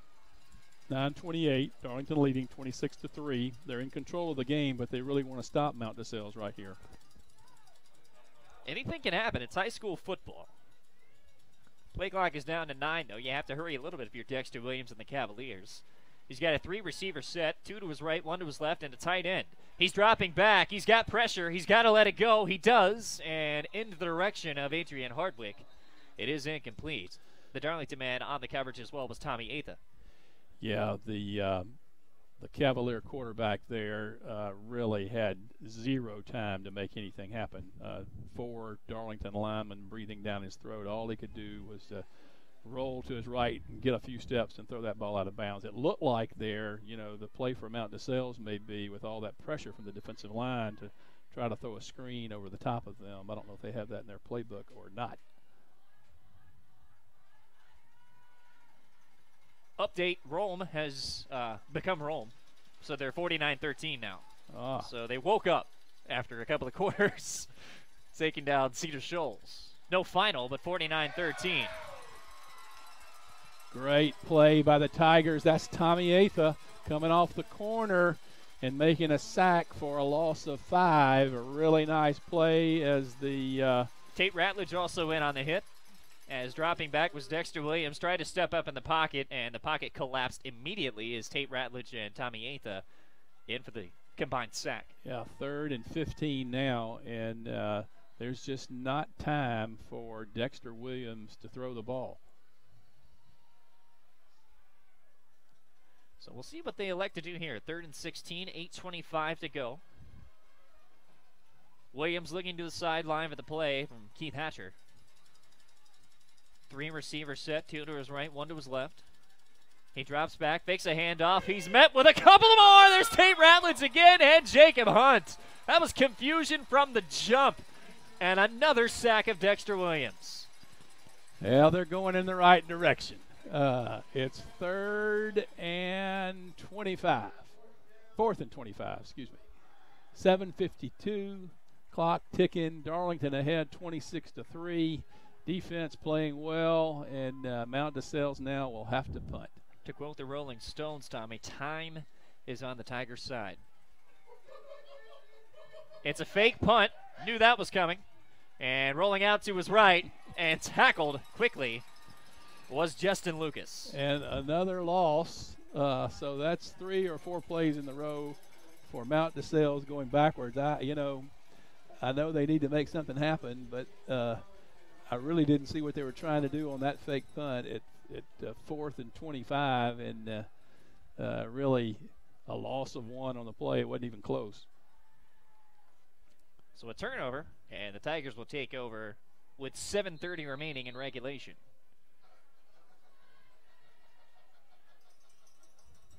Griffin Brewster receives the play.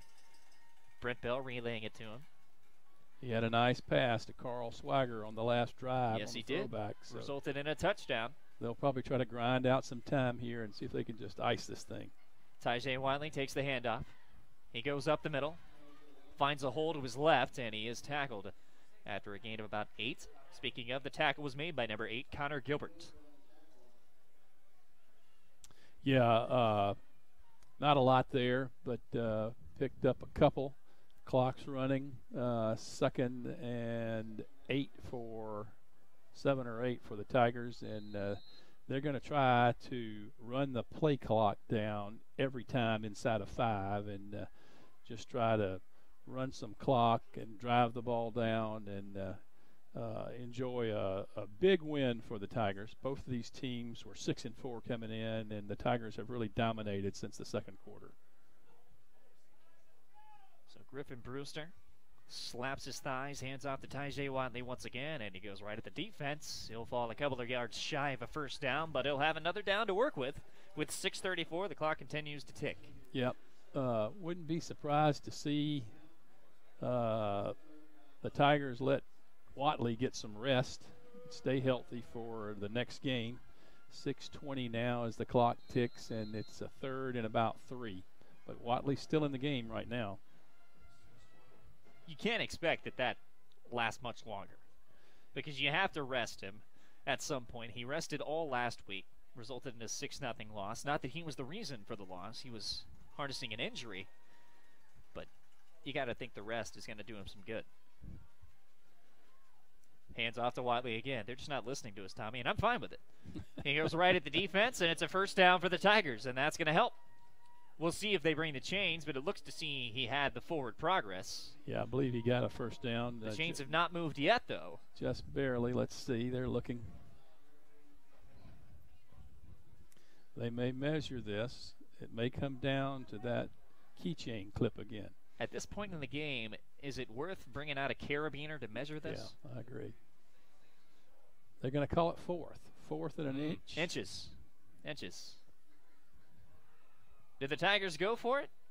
Or did they punt, keep it inside the 20? You're going to go for it now because you're on the 34-yard line. Yeah, wouldn't be surprised to see a sneak here. Something to pick up the first down. Now the coaches are talking on the sideline to the referee. Not sure if Darlington, they're going to call timeout with 1 second on the play clock. So they run the clock. They can decide whether they want to punt or not. They run it all the way down to 5:18, and now they'll talk and decide whether they go for it with 4th and inches. And we'll step aside for a quick timeout here from Chris Hunter Stadium. It's 26-3, Darlington in control, and looking to convert on a 4th down here after we return. Throw it back to the studios for a quick commercial break. Talk Radio WLAQ AM 1410.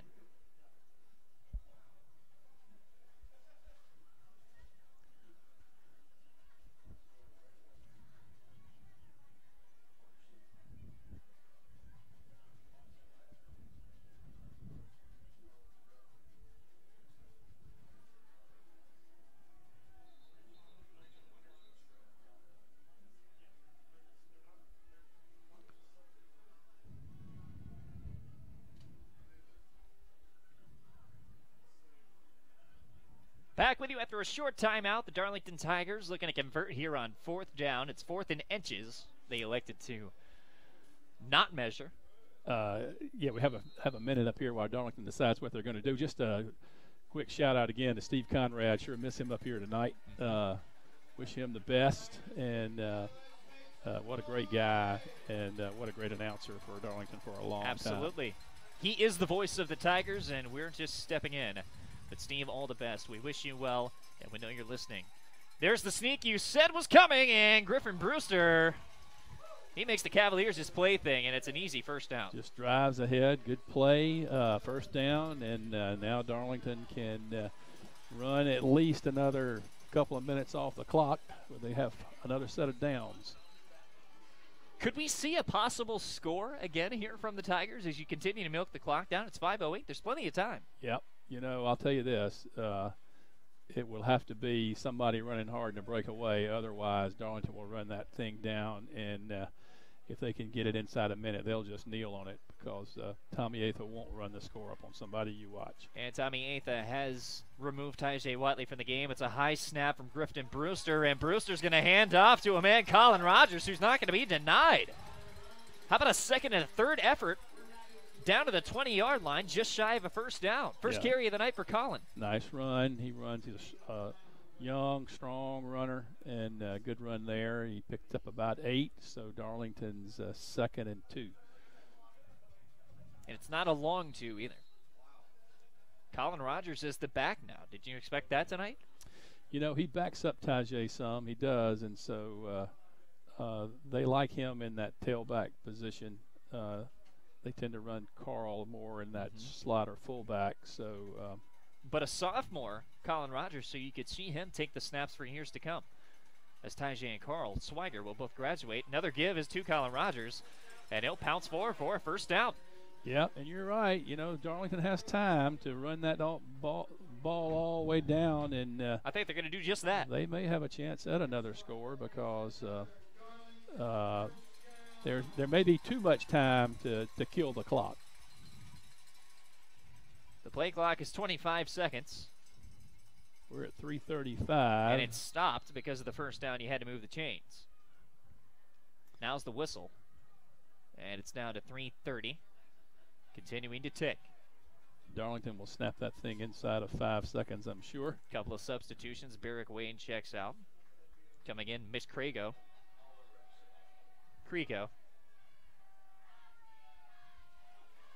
Lining up the lone wideout as well. On the left side, Joseph Ingram. Handoff, Colin Rogers. Rogers! He wants it. He's sniffing that goal line. He wants it. He is tough to bring down. Nice run right up the gut. And we talked about which team would be in the better shape. And I think the hard-hitting Tigers have taken their toll on the Mount DeSales Cavaliers.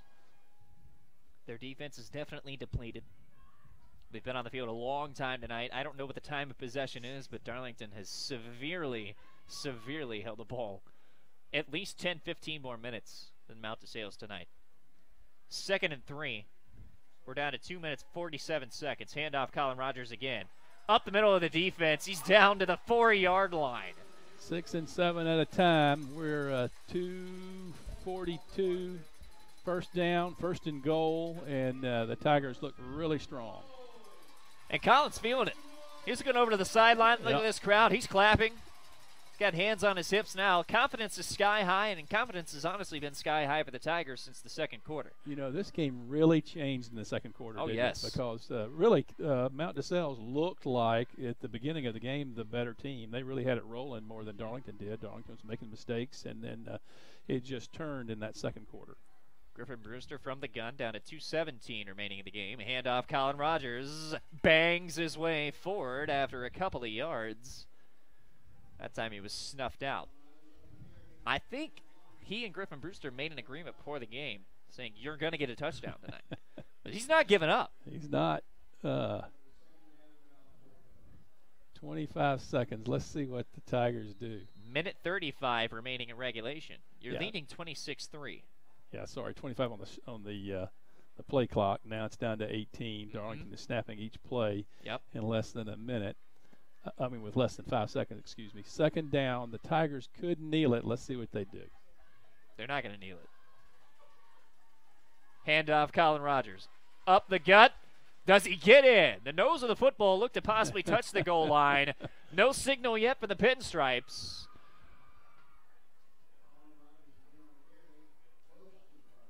just shy of a first down. Excuse me, just shy of the end zone. Third and Appeared a to be distant Colin inch. Rogers. You know it's coming again as the freight train blows in the distance. Yeah, that's maybe Foreshadowing. Maybe that's not a freight train. Maybe that's Colin Rogers. I like what you did there, Tommy. Foreshadowing, as it were. He wants the ball. Watch him. Oh, he wants it. He wa- absolutely wants it. And watch what happens. Let's see. If he doesn't get it, he'll lose sleep tonight. He's that type of gamer. Oh, they're going to kneel it. I told you. He fist bumped, and it wasn't a good fist bump. Oh, he wanted it. The kneel, though, in victory formation, Griffin Brewster. An inch from the goal line with 30 seconds to go. He really wanted that score. And, you know, I can understand how he does, but that's a class act by Coach Atha. Not running up the score. Surely could have. They could have had an easy touchdown. With that, the Darlington Tigers will move on to round 2 in this 2017 Class A private GHSA playoff bracket. And they will face Aquinas next week in Augusta, Georgia. And don't forget that Mount DeSales beat Aquinas. And, yes, they did. We just put a pounding on Mount DeSales, so who knows? There is a hole. There is a chink in the armor, if you will. Aquinas, yes, coming off a great playoff run last year, but that's last year, Tommy. Yep.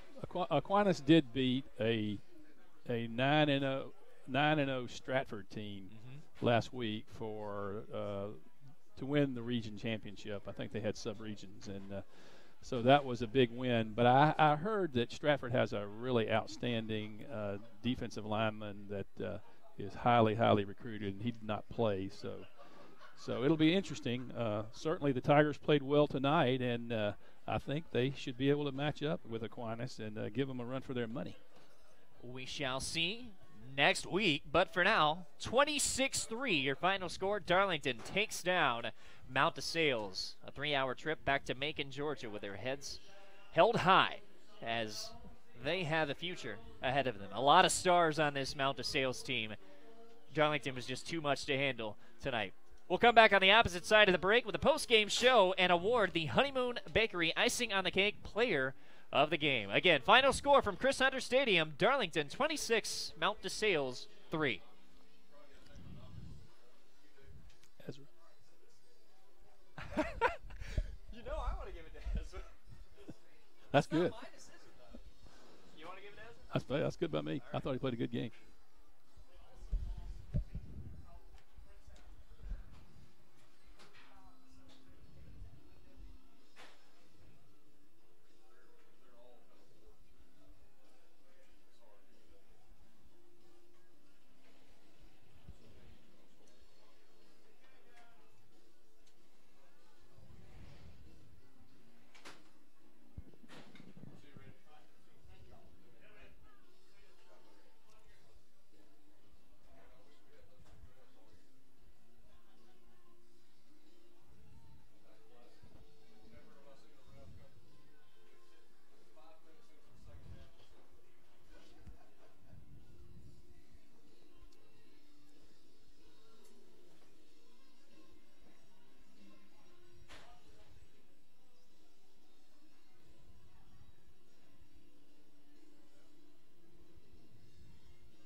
welcome you back. Post-game show presented by Steak and Shake. That sounds delicious right now. And what was also delicious on the Gridiron United Chris Hunter Stadium, Tommy Manning, was the Darlington offense, especially in the second quarter. Really, it was unstoppable. 26-3, your final score tonight. Yeah, Darlington did not look good early, as we talked about, but really turned it on in the second quarter. 2 touchdowns late in that quarter to build a lead that going into halftime. And we talked about maybe the most important drive of the game would be the beginning of the third quarter.